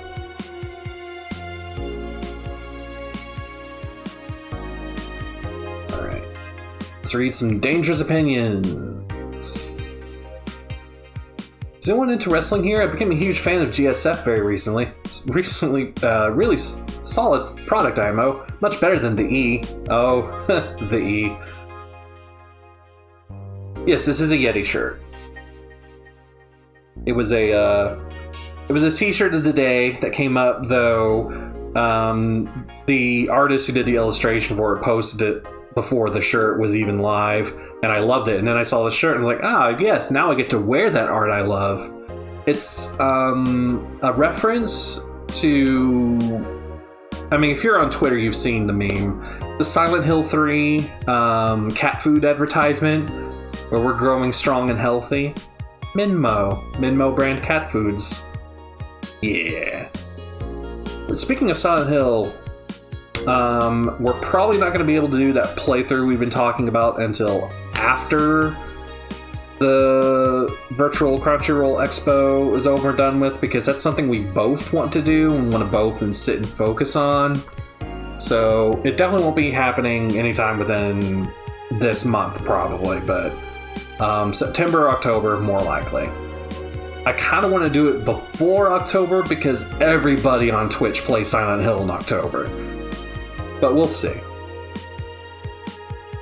I like the match ball, but I wish I gave more importance to the mid-card. I'm still trying to force 66 American Kid into the main event. Yep, he's going to face Yusuke at the Dome now. Why don't they push the Great DK instead? He's a much more talented 6'6". His American Kid actually moves merch, unlike your indie darling. I want to marry Yusuke. Same kid. Who's hyped for the Women's Championship? That one would be the main event, not the turd we're getting instead. That one should be the main event, yeah. 6'6 is pretty good. Just watch some of his work in Japan. Everyone tells me 6'6 was better in Japan, but all I see is locks and arm bars. Nothing that impressive. Wrestling is fake. His thread is closed. Amazing how I know all the words, yet I understand nothing.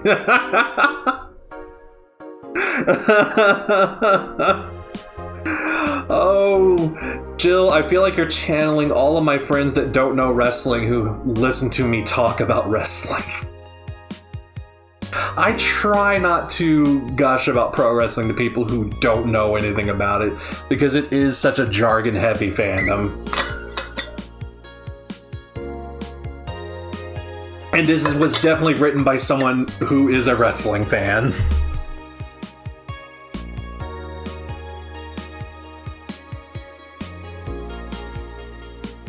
This is a lot. Do you feel seen? Do you feel attacked a little? Alright, no other news to read? Let's go to work. Evening. Ah, hey Jill. How are you feeling? I won't say good, but not that bad, I guess. That's nice to hear. Where's Gil? Did he run away again? Nah, I have him on errand duty, buying the drinks for tomorrow. That sounds weird, coming from the owner of a bar. Every drink from here would come out of our own funds. So if we're gonna spend money, we might as well get more variety. Besides, these kinds of walks are always good for Gil. Dana, is he a dog? Like, you talk about him sometimes like he's a dog.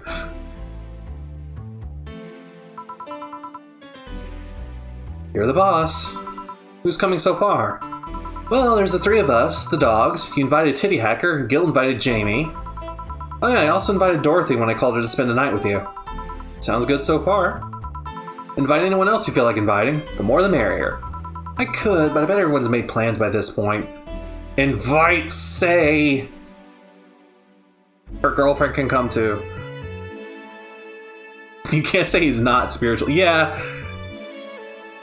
he's kind of... Oh, I also noticed there's no signal to the TV this time.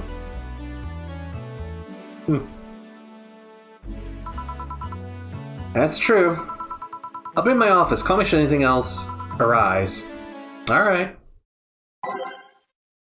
I pretty much never change a jukebox. Time to mix drinks and change lives. Who are you? Wait here, I'll check inside. Welcome to Valhalla. New characters.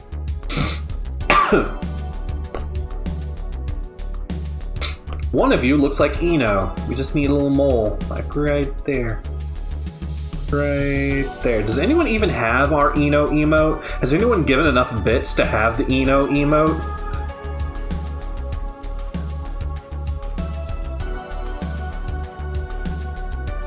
Holy crap, I never noticed we could change the channel.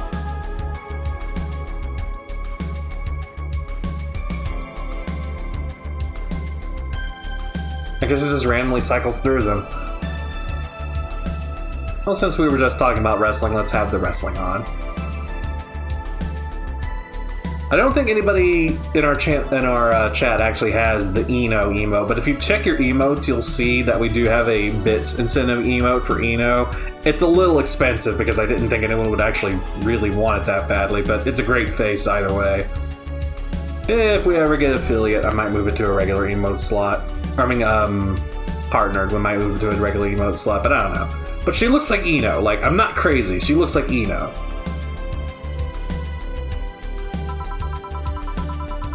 Excuse me, do you know where the Athena Convention Center is? Why does that place make people get lost so easily? Should have called it the Minotaur Center. Hold on, let me scribble the directions on paper. Thanks. Alright, when you see a building filled with hobos... Yeah, that should be it. Thanks a lot. Anything else I can help you with? What the hell, I'll have a drink. What about you? A Brantini, please. Right. Girl asked for a Brantini. The Leland girl freaks me out.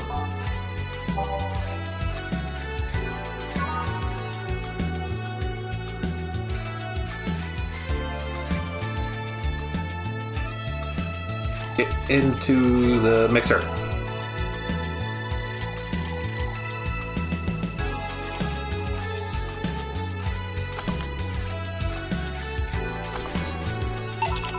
Here you are. Thanks. It's an interesting outfit in this cold season, miss. Well, I'm actually cosplaying, so... Oh, they're cosplayers. Looking for a convention. Oh, God. Who holds a convention that close to Christmas? And don't say IckyCon. IckyCon sucks.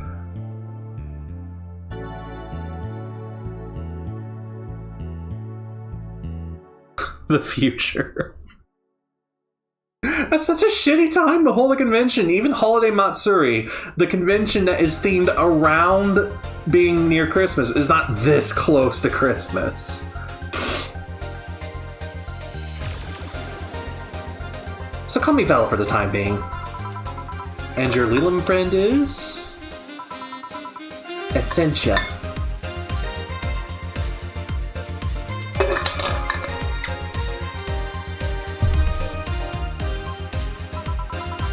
I get it. You're cosplaying too? Sure, let's go with that. Have you heard of a game called Yeek? Oh no.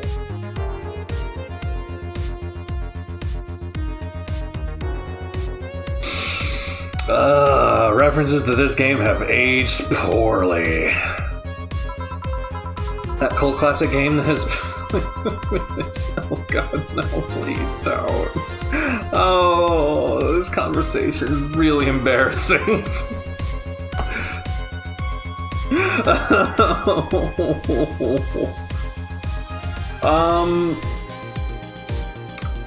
Cursewave, if you want a good breakdown of Yeek and why it's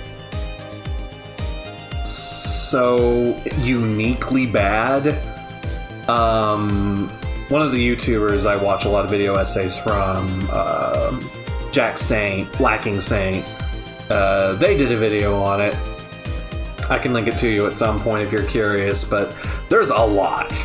Like, but also just in general, like, people really hated that game when it finally came out. So, knowing all of this little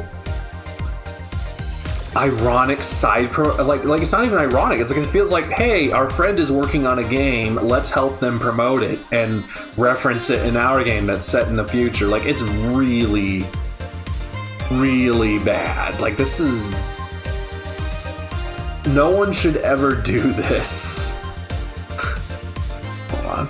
Stop on the camera. There we go. This is just bad news, man. This is not how you promote video games.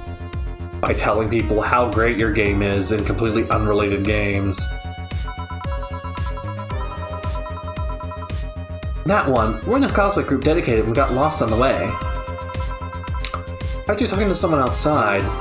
Oh yeah, a friend is cosplaying as Alex. I told him to wait outside. Shouldn't he enter? He'll be fine. Is this something amiss? There's a girl behind you. Short hair, black sailor uniform, missing an arm. Wearing jeans under a skirt. Ow, now, don't spook the bartender.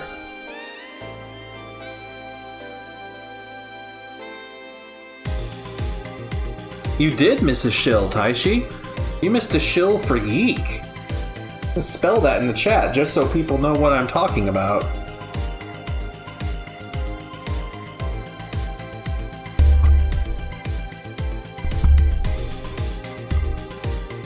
Can't. You just click on the chat.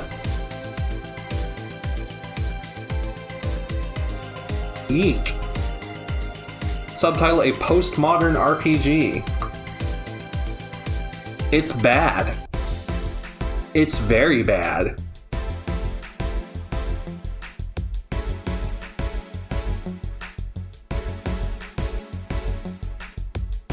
But also, this Willem just spotted the ghost that's been haunting us the entire game that's been hardly referenced. Spook? Ahem. Anything else? Get a fluffy dream and be on my way. And you? I'm fine. I'll ask for the fluffy dream. Willem still freaks me out.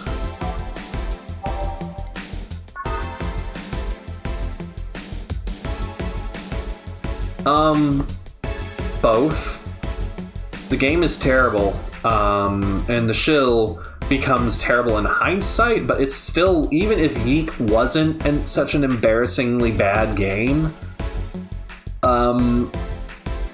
having a game that at the time of va-11 Holiday's release, Yeek was not finished, it was not out, and it wasn't going to be out. But I'm assuming some of the folks at Sukeban knew the guy that was working on Yeek. Or maybe there was some staff that were working on both games. I don't know. But like this is not the only example of it. Like they referenced Yeek earlier in the game too. I think someone had like a statue of the main character. Which, why would you? And these two... I'm at the bar, like tending at the bartender, are supposedly cosplaying from it, which I don't know enough about the game to know if there are characters in there that look like them. But yeah, like they're talking about it like it's this great legendary game franchise that has, you know, been remastered and is considered a video game classic. And it feels like there's no irony in that. So they're setting up expectations for this game that is yet to be released. And this game, like, even if the game was good, that's just not how you should be promoting a video game. You don't tell people the game before it's released that it's going to be a classic or a masterpiece. You just don't. That's not how you approach any form of art, whether it be a video game, a song, a movie. Like, there's a difference between being proud of your work and setting up a class of expectations. And I feel like classifying stuff as masterpieces in particular is just, you know, you let fans and critics do that for you. You don't say it about yourself. Unless you're, you know, proud of particular work in hindsight. Like, you get far enough away from when the art is created, it becomes more acceptable to say that kind of thing. Yeeks. But you get what I'm trying to say. It just looks bad.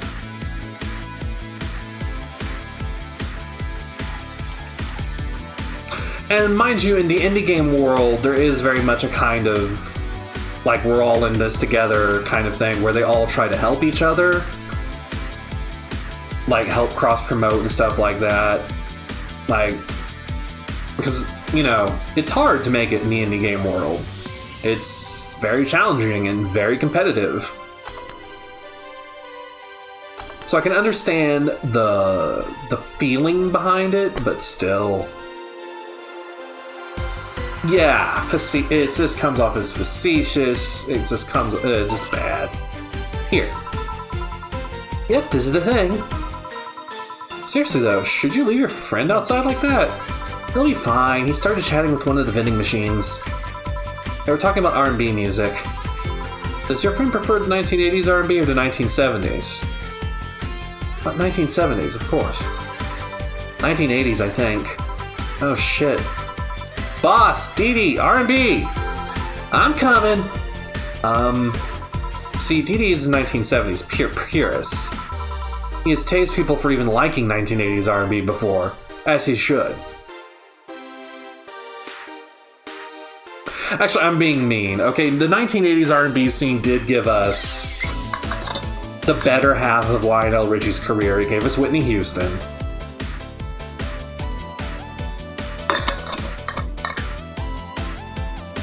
But it also gave us the worst part of Luther Vandross's career.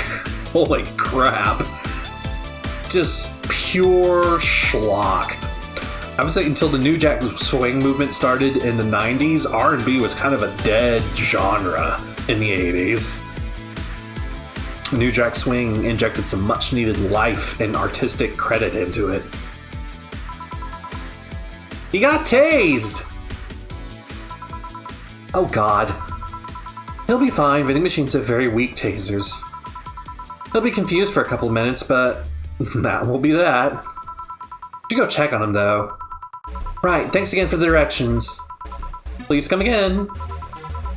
At least it wasn't Franco-Belgian comic opinions this time.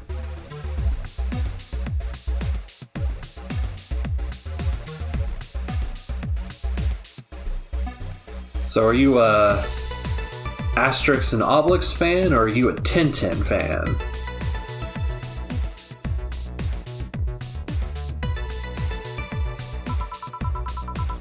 Like sailor uniform? I'm just overthinking it. More importantly though, jeans under a skirt? Welcome to Valhalla. Oh, hey Dorothy. Oh, hi. Ah, there she is again!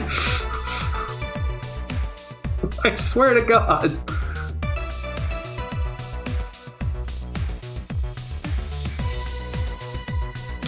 She's in the image we use for our, like, starting up and BRB screen for this game, and I still have no clue who the fuck she is. But there have been references to her, and she keeps popping onto things. Let's get the TV looked at. Are you okay? I just kind of wandered in here. I guess I'm a bit distracted. And Lilum just wander? Can I get you something? Oh, Sugar Rush. Yeah, that. Right. Bertha seems down. She asked for Sugar Rush, but she hasn't told me about a drink that... Hasn't she told me about a drink that cheers her up? She has, and I forgot.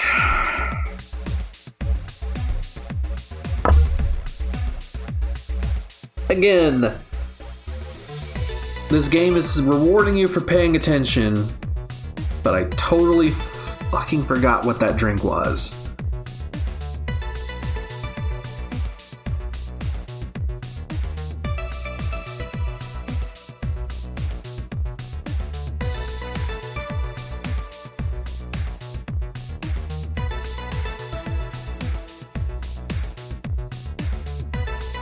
Trying to think. I managed to figure out Alma's with Cursewave's help. Dorothy's. Let's narrow it down first. Cursewave, yes or no question. Just trying to figure out if I'm on the right track here.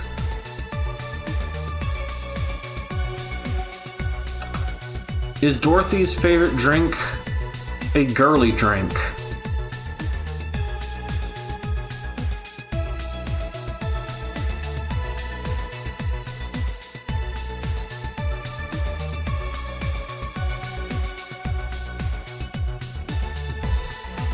No.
Is it the Fringe Weaver?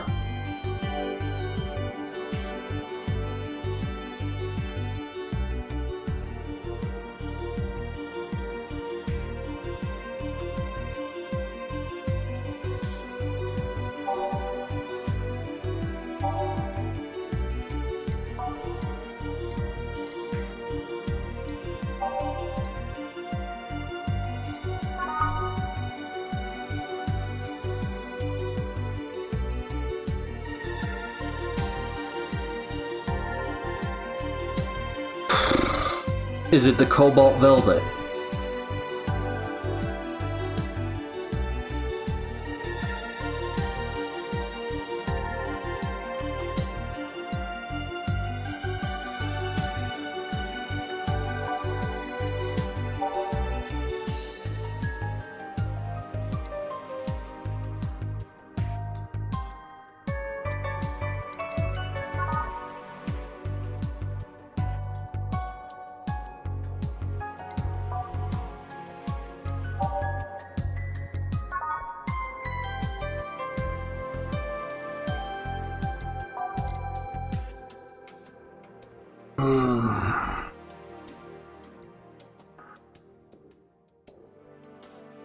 Can I get a hint? A vague hint.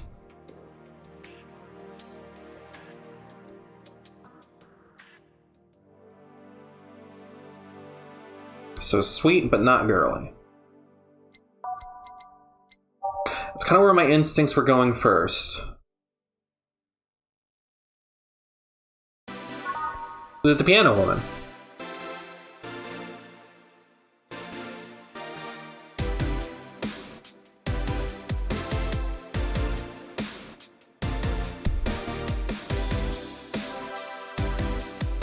Okay, that was one of my guesses. But I don't feel particularly good about how I got there, because it was down the list.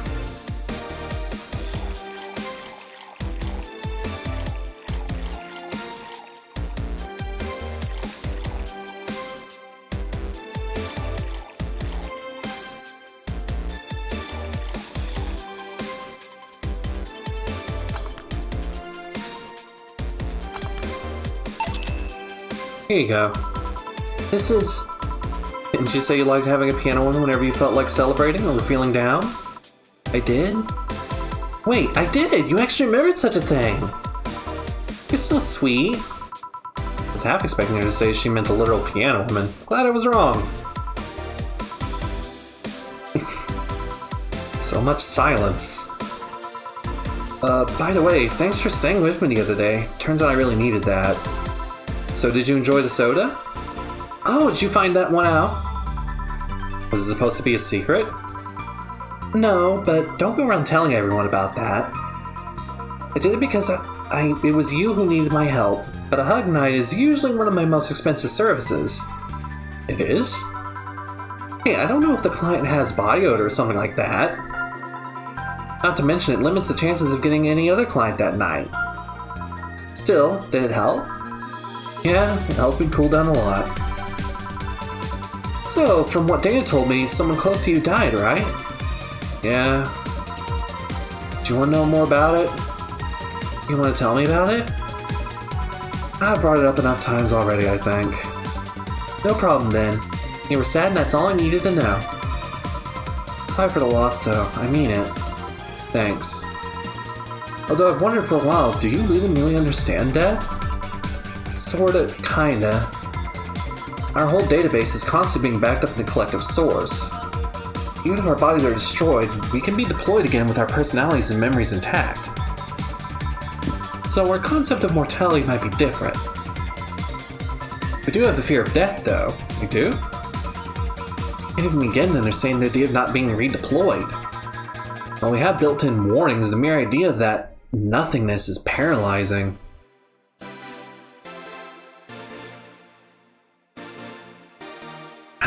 Fuck, ow. I'm stretching my legs. Oh, goodness.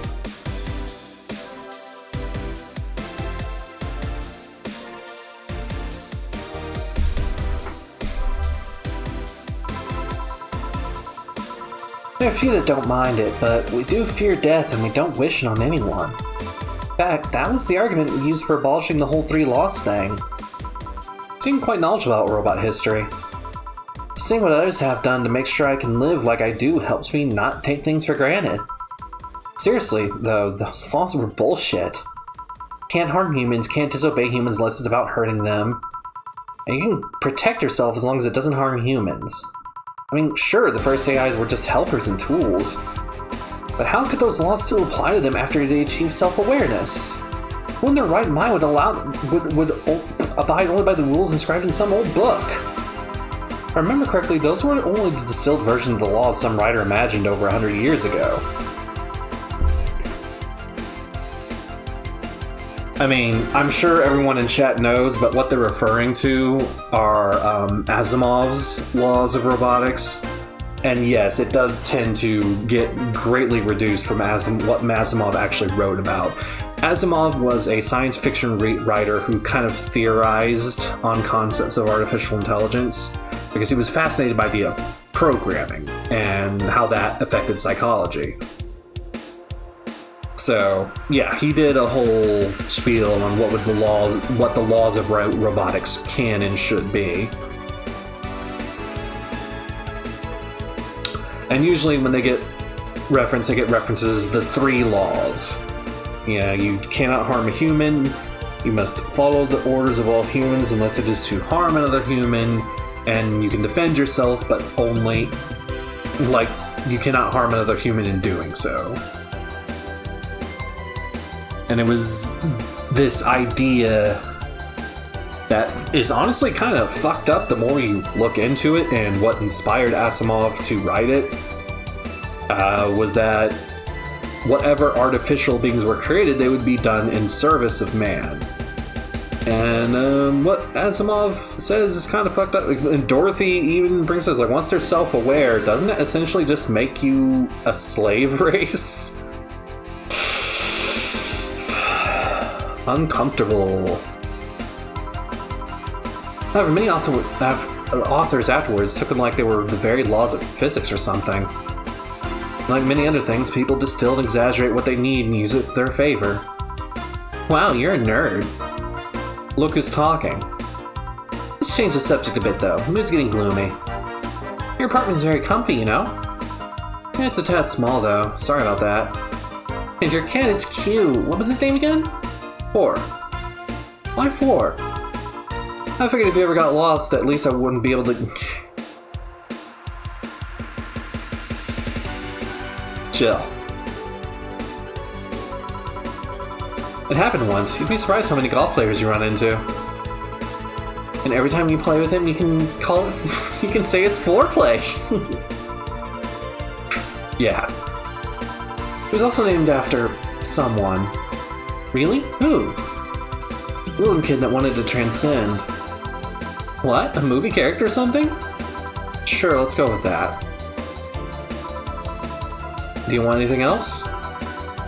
Let's see. You know me so well, give me something I'd like. Okay then. What would Dorothy order? Sweet and girly, I'd guess. That sounds like her style.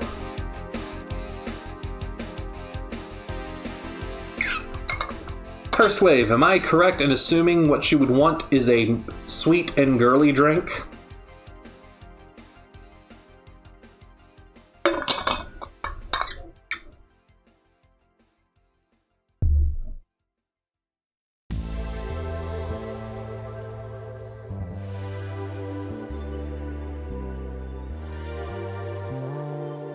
Can it be any sweet and girly drink?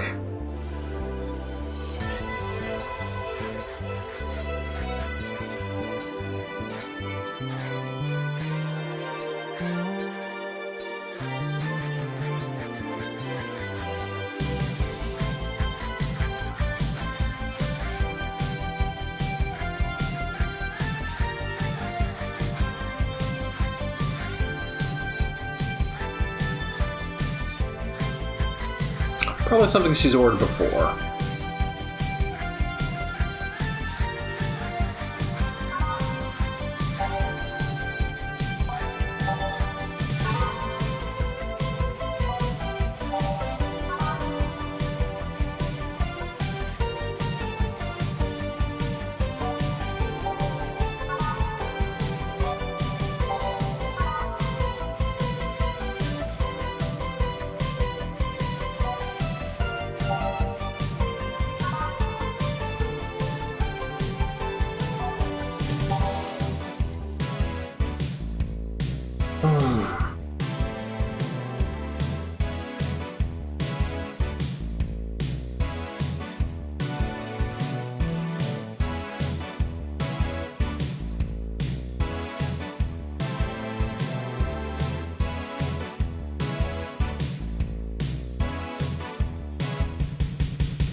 Is it the blue fairy?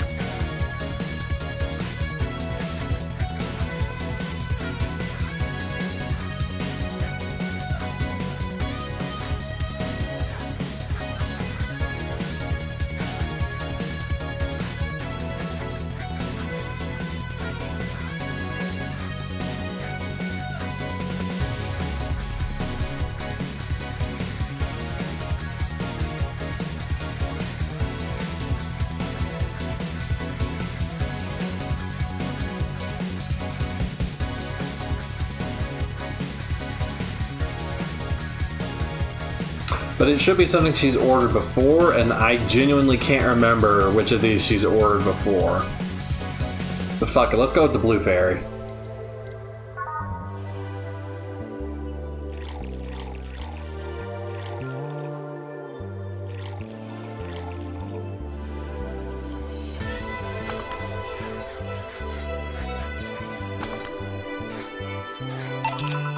What about this?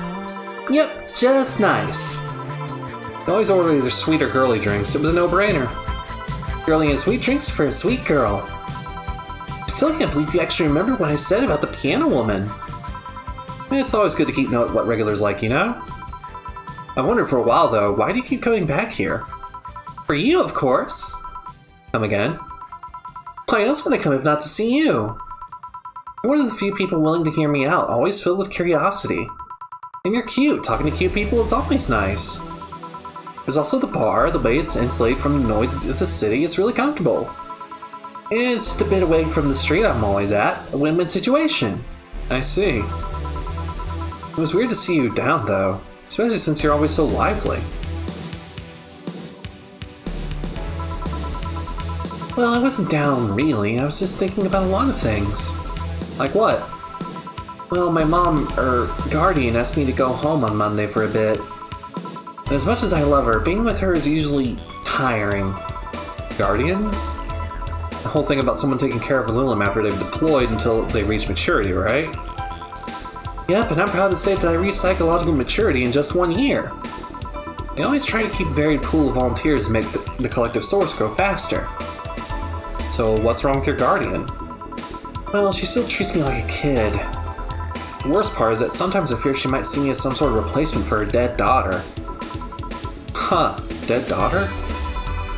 I was deployed to her not long after she lost her daughter. Drive coincidence, really. Even then, I was still developing self-awareness. I always feared she might be using me as a replacement. She didn't, though, or at least not consciously. At times, she would just stop doing something, or return a gift she's given me.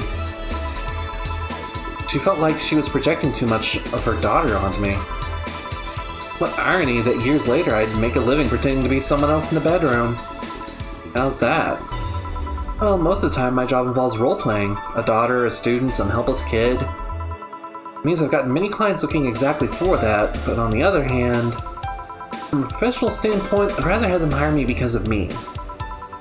Because of my character, not because I'm the one that role-plays as little girls. Maybe I need to exaggerate some attribute. What's the problem with your guardian, then? If you do that on a daily basis, why worry about it? Because I don't want to make her sad. Every time I visit her, I fear she might look at me and see her daughter. That seeing me makes her sad. At this point, I don't even care if she's projecting her daughter onto me. I just want to make her feel. I just don't want to make her feel sad. You try talking with her? How so?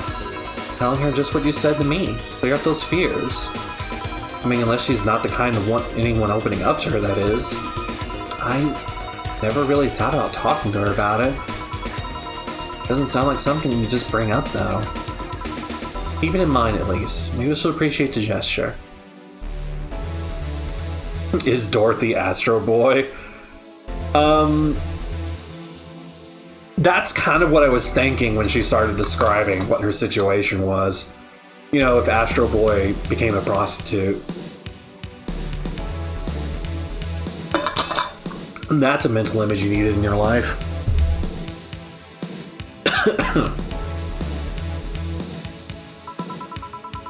I wouldn't know, though. I haven't met her. She's a really nice woman. The problem is mostly with me, I think. Well, then I'm taking my break. Oh, I'll be leaving then. No, what I was trying to say is that I'm taking my break and you want to come? Really? You don't mind talking on a chilly night in the alley behind the bar, that is. Yeah, I've done worse in alleys. Let's go. Boss, I'm taking my break. Alright. Spicy Astro Boy.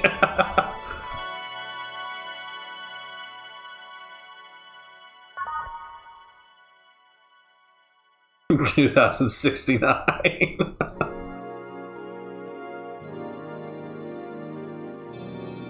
Oh, I never noticed the copyright here.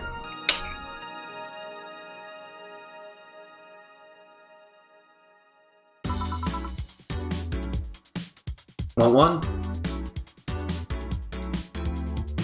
I got an achievement for getting this scene. Apparently this is not something you can just get. Are you really offering a little girl a cigarette? Now you're a little girl? I always am. Innocence, however, is another matter entirely. But anyway, thanks. No, smoking seriously messes with my air filters. And they're a hassle to replace. Don't mind me, though. Smoke to your heart's content. Thanks. So why don't you tell me about this guardian of yours? I want to know what kind of woman she is. Sure. Well, her name is Sophia Graham. Oh no. Oh no.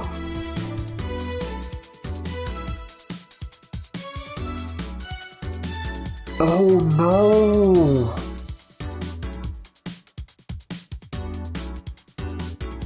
Is that Lenore's mom?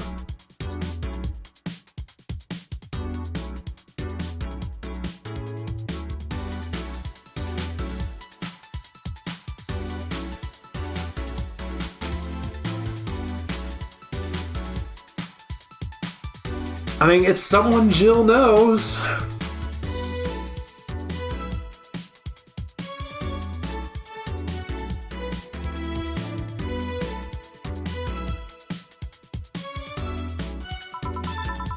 She's a retired PE teacher. Nowadays she works at a gym during the morning shift. She's pretty fit, if I do say so myself. She had a daughter. Apparently she suffered from— Oh no! Oh no, no, no, no, no! Oh no.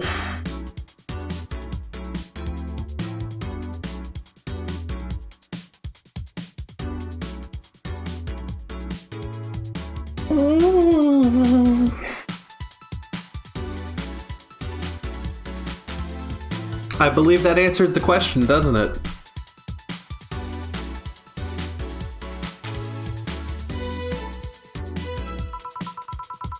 And when she finally healed, she was hit by a truck. Oh. Did the game want me to believe that? Fuck you! Oh my god. Fuck you. Fuck you.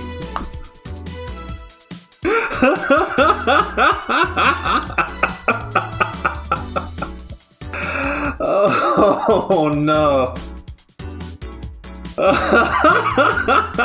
They set me up! They set me up!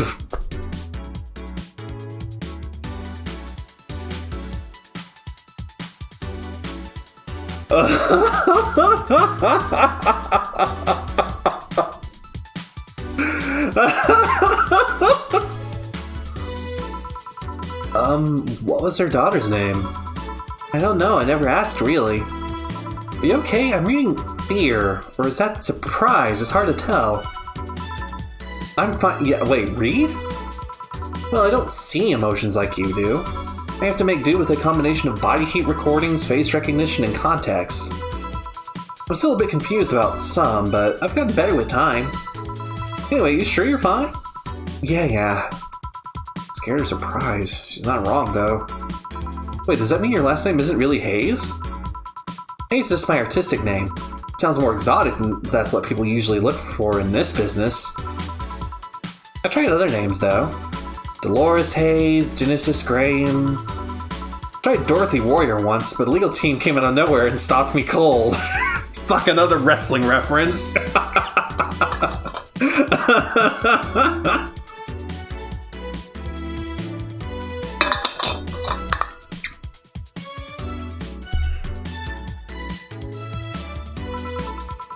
So, what's your legal name then? Rebecca Dorothy Willow Crane. Bit of a mouthful if you ask me. So Dorothy's actually your second name. Should I call you something like Becky then? People have always called me Dorothy rather than Rebecca for some reason. That's why I chose it. So that's why the trophy was named Don't Call Me Becky. Okay. It's useful too.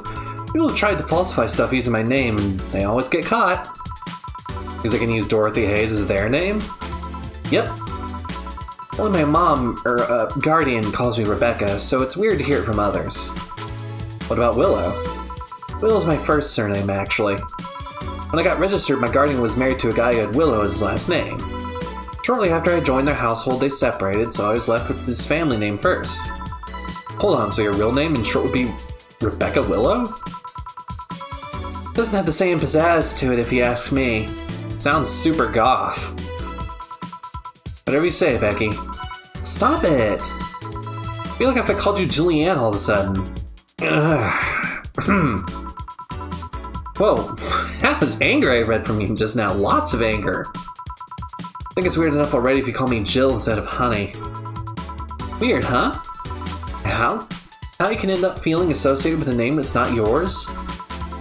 I have an uncle that's always called me Tina. Kept calling my cousin Tina Jill for some reason. Neither of us minded though, because he's calling us what he thinks we're called instead of mixing things up. And it's completely useless to try and correct him. But you know, maybe the effect is true for your clients too. How so? Well, you're worried about your clients not hiring you because you're you, right?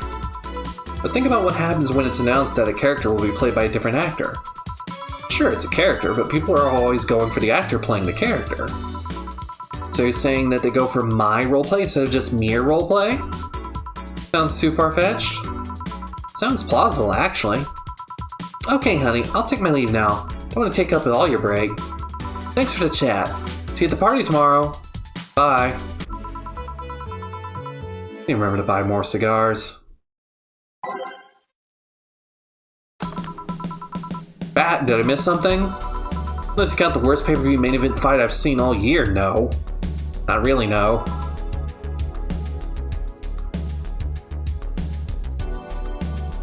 I don't know, Dana. Looks like an epic chop fest is going on. And has been going on. Going out? I'll have a word with Go-Go outside. He was so hyped for that match. Must be devastated. Okay. Welcome to Valhalla. Oh, hi, Say. Good evening, Jill. How are you doing? Nightmares have stopped, so I'm sleeping better. God, Say.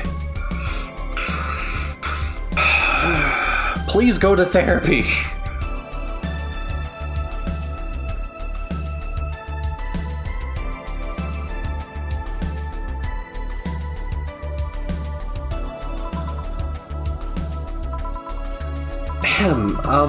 How about your injuries? My bones are healing nicely. My wound's finally closed. The scars itch a bit, though. Well, that's good to hear. Are you by yourself today? Yeah, I'm running a couple of errands by myself today. But I wanted to come here for a while. I also noticed the big guy from last time is outside. Buster, Stella doesn't want me being alone, and I'm still healing, so she suggests taking him with me. I see. What can I get you? Something cold. Sure. Something cold for Say, so something on the rocks.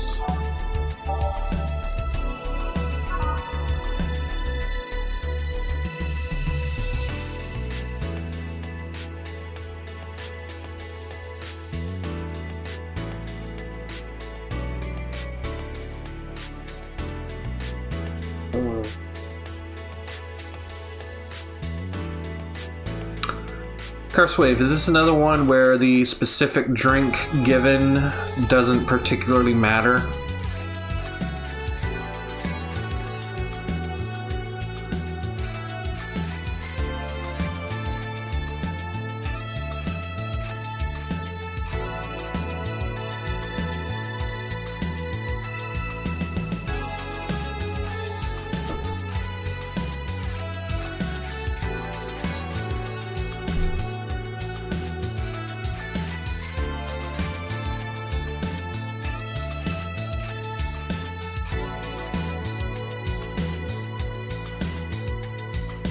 Taishi, did you seriously go back and analyze that whole thing?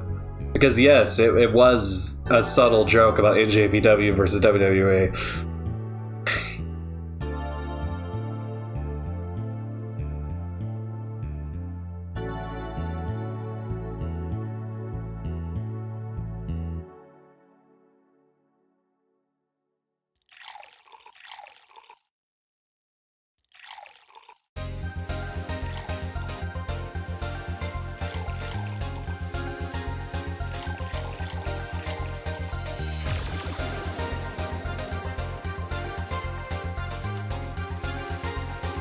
Taishi, that feels a little esoteric. I mean, maybe it is true, but I also feel like that's not necessarily a given truth.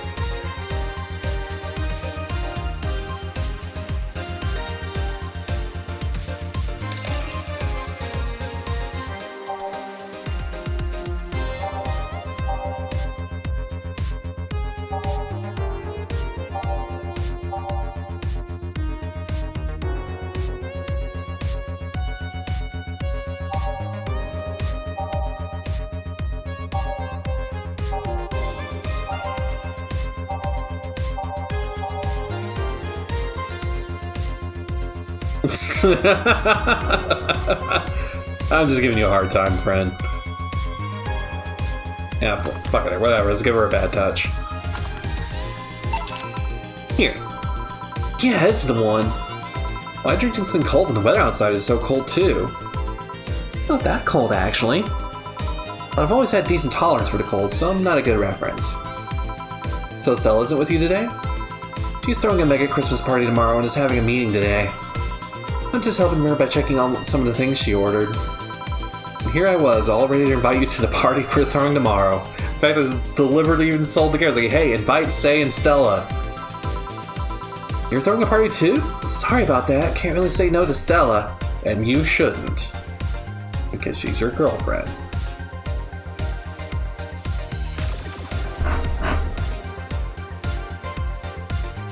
Oh, come on, Curseway. They have their own identities. They're not completely attached. Just mostly attached.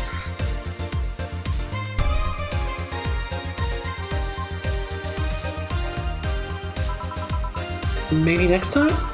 If there's a next time at all. Don't worry about it. It's not a big deal. I want you to know that I want you to have a good time. Have fun. Drink a couple of beers in our honor. I will then. What are Stella's Christmas parties like? They're really big. There's lots of food and drinks and music. Sometimes there's too much food though. So at the end of the party, she lets the staff take home whatever's left. She also buys toys for all the children of her staff members. Really? She says something about taxes or whatever, but during the whole thing, she just shines. She carries a beaming smile that I don't see any other day of the year. Many of the kids have even started calling her Auntie Ella. Stella always does her best to put up a tough girl's facade, but she's very much in touch with her inner child. Oh, God.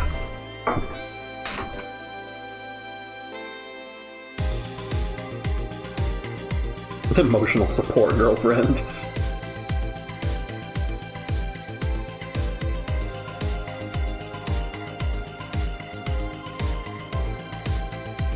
Christmas, Easter, Halloween, name a party, and she most likely celebrates it big. Interesting. You like parties, Jill?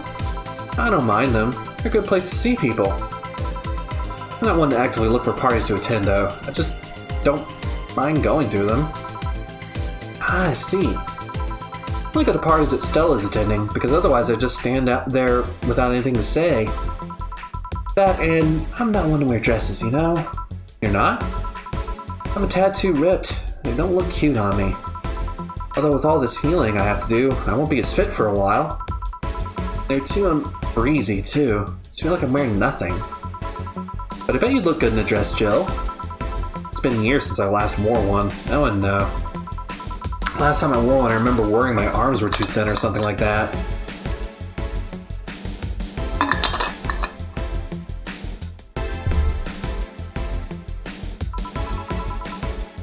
We all have a complex, huh? I mean, even Stella has her own. That's hard to imagine. Oh, but she does have one. She stresses a lot about her bust size. Really? She's not that small. I think I'm smaller than her, in fact. Actually, it's the opposite. The opposite kind of complex, I mean. She's a bit self-conscious about having a big chest. Really? Again, I've seen bigger chests than hers, to be honest. Although I guess comparisons are useless here. They rarely help with complexes. Well, she does go the extra mile to hide it. In fact, I have no idea how she does it. I mean, I've seen her before and after she tucks them away, but I guess I've never cared enough to ask for the specifics. That's also why when she goes out, she styles her hair in those, drills? They look a bit drilly, don't they?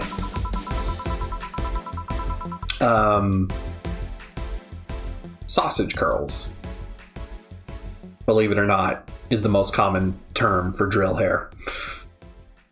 In, like, actual hairstyling. She styles her hair like that to help divert attention away from her chest. She seems affluent enough, why not go through reduction surgery? But she also kind of likes having that size. She takes her bust size after her mom, and Miss Carmine is quite proud of her chest. Puffing out your chest is a sign of confidence, and a bigger chest means more confidence to show. This is something along those lines a lot. Still has quite the admiration for her mom, so I guess breast reduction would feel like betraying her?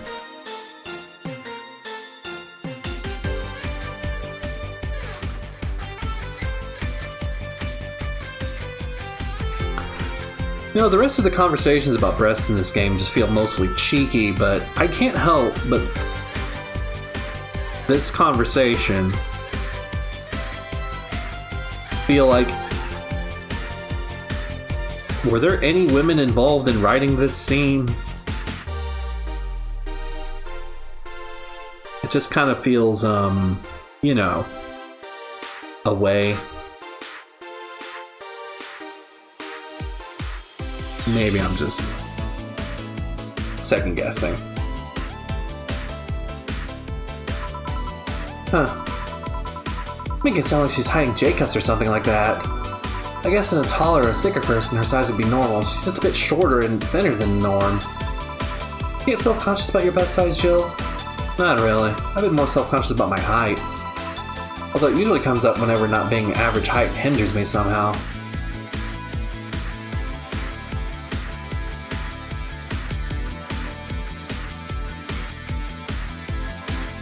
That doesn't mean they have to write a conversation about that. If they didn't know a natural way for women to talk about breasts, they either should have A, had women write the scene, just tell them, hey, this character's like this, hey, this character's like this, you write this scene. How women would talk about breasts. Or just not have them talk about it. Have it be some other complex. Like, I don't know, her fucking eye that she has mentioned, she doesn't like people staring at her eye. Jesus Christ! Like when they came up about this, like when they started talking about complexes, I assumed they were going to talk about her eye, or maybe the cat ears. But then they go straight to tits, and I'm like, are you sure? Are you sure that's where you want this conversation to go?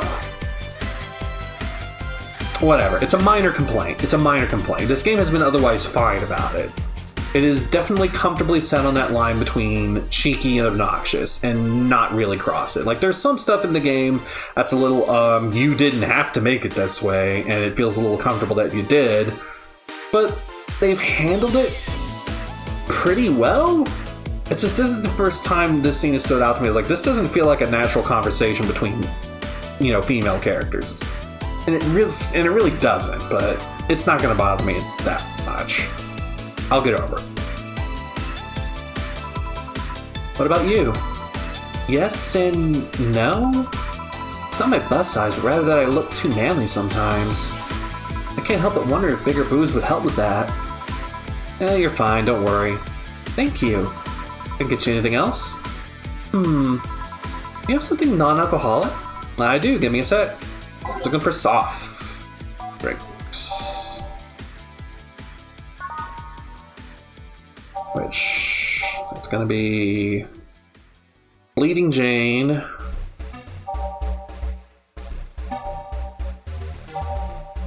Or Blue Fairy.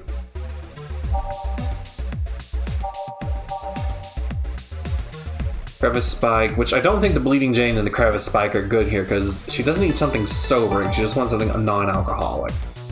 Fluffy Dream. Frothy Water.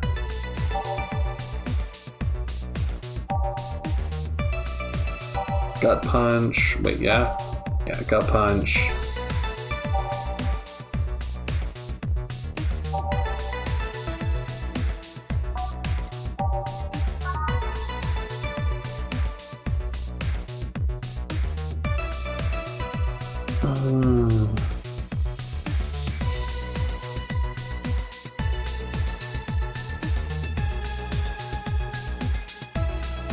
You know what? No, I'm not gonna ask. I'm gonna go with my instinct here. I'm gonna make her a Sparkle Star.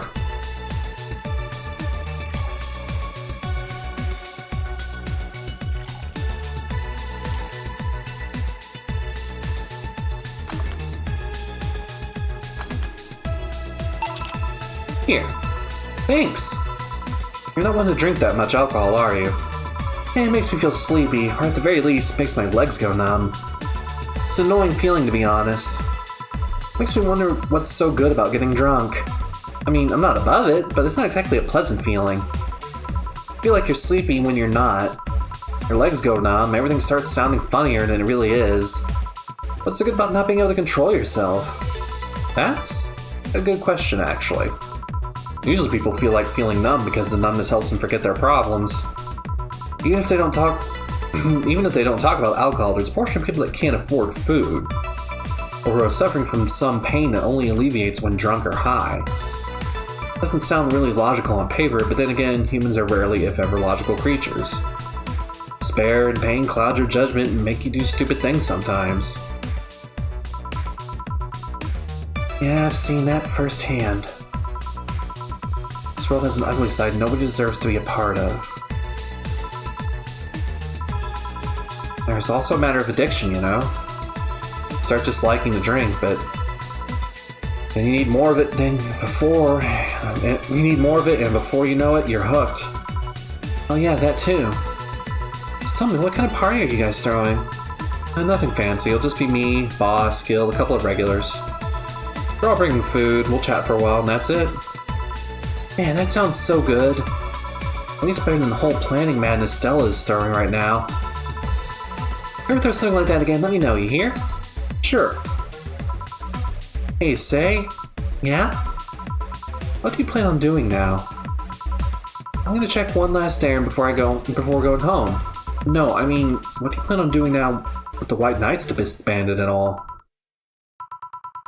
To be honest, I don't know.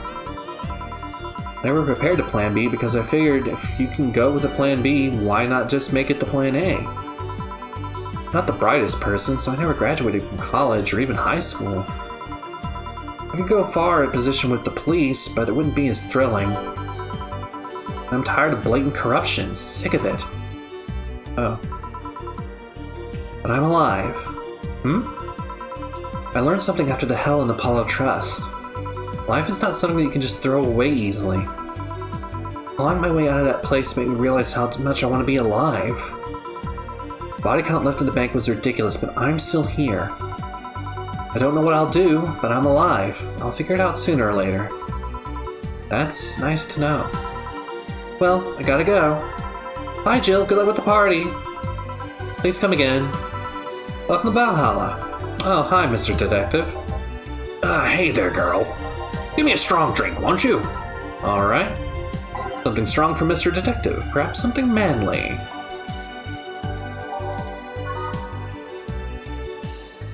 Could never go wrong with the gut punch. But let's see what other types we got in the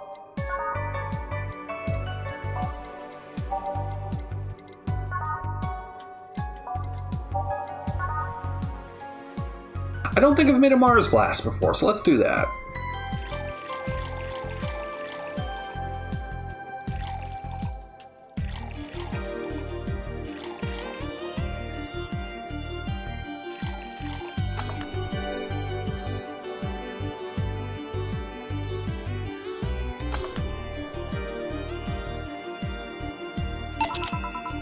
Here you go. Yeah, this'll do. So what brought you here? Nothing special. I was just working on a case and I happened to be in the area. What kind of work? Tracking someone. A gun for hire. What about the girl, Crimson something? I am tracking that girl. Didn't you just get out of that job? I did, but the guy offered a huge amount of money and, well, I just couldn't refuse again. Well, it's your life, not mine. I wonder though, there has to be more to that whole thing than just acting as a middleman to look for some murderer. Say, how safe is this place? We're protected by the BTC property laws. The walls are soundproof. And I really couldn't give less of a shit about selling info to anyone. Okay then. Wait, soundproof walls? Why? You see those vending machines outside? They're quite talkative, the bastards. It'd be annoying without those walls. Alright then. Have you heard of Lord Lance Lavender? Nope. He's some big name from Kanyavania. His blood apparently has some weird reaction to Glitch City's Mano machines. Once in contact with the air, it does nothing. But if still fresh and touching someone's blood, the nanomachines will initiate a reaction. Essentially, they just eat through the other person's body until there's nothing left. They're using him as a guinea pig to see what causes the reaction if it could be used to fight nanomachine rejection. Yes. Kanyavania. Well, turns out the Crimson Rose is his daughter. She left years ago to earn her living here, and he hasn't seen her since. Could be lying, you know. Doubt it. I did my research. She really is his daughter. Why didn't you figure that out earlier? I had no clue what was making the contract. Tracking all the messages to the source wouldn't have been too costly. Knowing who to send her was made things easier. See. Can I get you anything else? What about a Cobalt Velvet? Alright.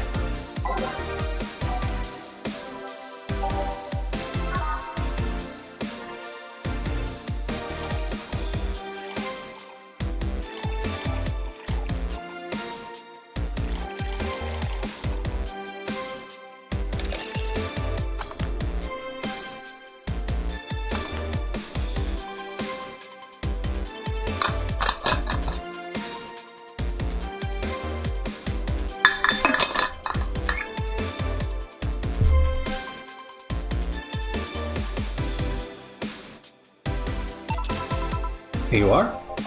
Oh, you actually did it. Were you expecting me to mess up so you didn't have to pay? No. So what made you accept the contract anyway, keeping in mind all the risks you told me last time? I only wanted to see her again one last time, or at the very least deliver her a message. You've been lying. Yes, people lie, you made your point. Even then, it felt like I couldn't say no. I mean, I know what it's like not to be able to find your daughter. What it's like to be apart from her, not knowing what she's doing, or even if she's alright. You? I have a daughter. She's about your age. When she was a teen, she had a big fight and she ran away from home. At first, I just waited for her to show up, but then I started getting worried and went out to find her. Couldn't find any trace of her. Nobody had seen her. Soon I was worried if something might have happened to her. Guess that's how my tracking skills and list of contacts began to grow. I finally found her taking cover in some dumpster, unconscious from starvation. So yeah, I just couldn't say no to his request of finding his daughter. But I don't expect you to understand. So how's the search going? Very close to finding her. That girl's pretty good at covering her tracks. Compared to her from before the bank incident, though, she seems slower, however. Either she's let her guard down or something else is happening. What will you do if you find her? I have this letter I'm supposed to deliver to her. I don't know what it says and I don't want to find out. What if she tries to kill you? I might not look like it, but I can take care of myself, bartender. You don't stay so long in this business without picking up a couple of tricks. Yeah, I guess you're right. Okay, I better get back to work before your trails goes cold. Please come again. Are you done? Yep. Okay then. I want you here tomorrow for 8 p.m. No working beforehand, the bar will be closed tomorrow. I'm dressing your absolute best. We're having a party after all. Alright. Where's Gil, by the way? He stored all the things in his home because of how close it was to the stores. So I told him we could go home already and bring the stuff tomorrow. I see. Well, see you tomorrow, boss. Hold on, wait a bit and I'll go with you. Oh, sure, thanks.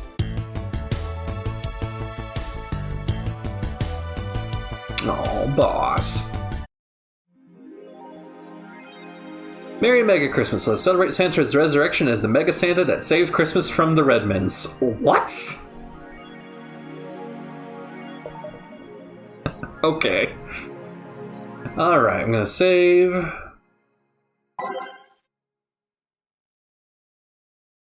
No, not. I keep going to the jukebox and not to my save. Alright. And with that said.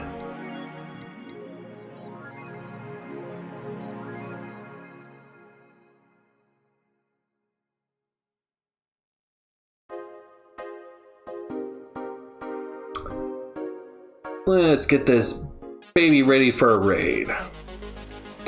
Once again, thank you guys so much for coming out. I was feeling really happy to stream today because old friend of ours, Nub Zombie, who had been on a sabbatical for a long time, returned to Twitch.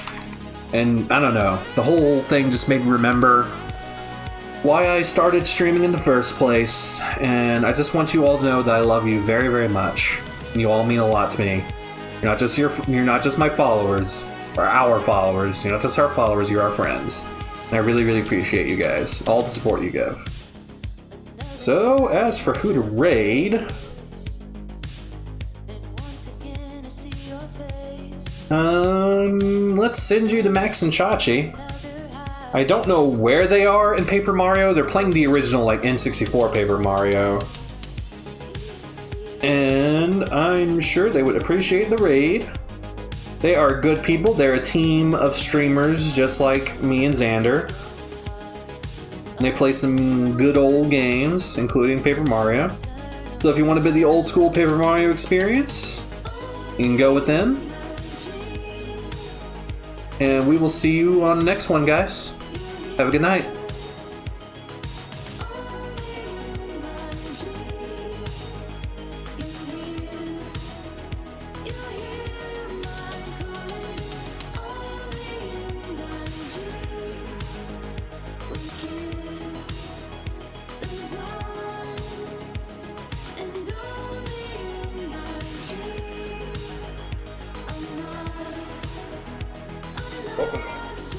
Again.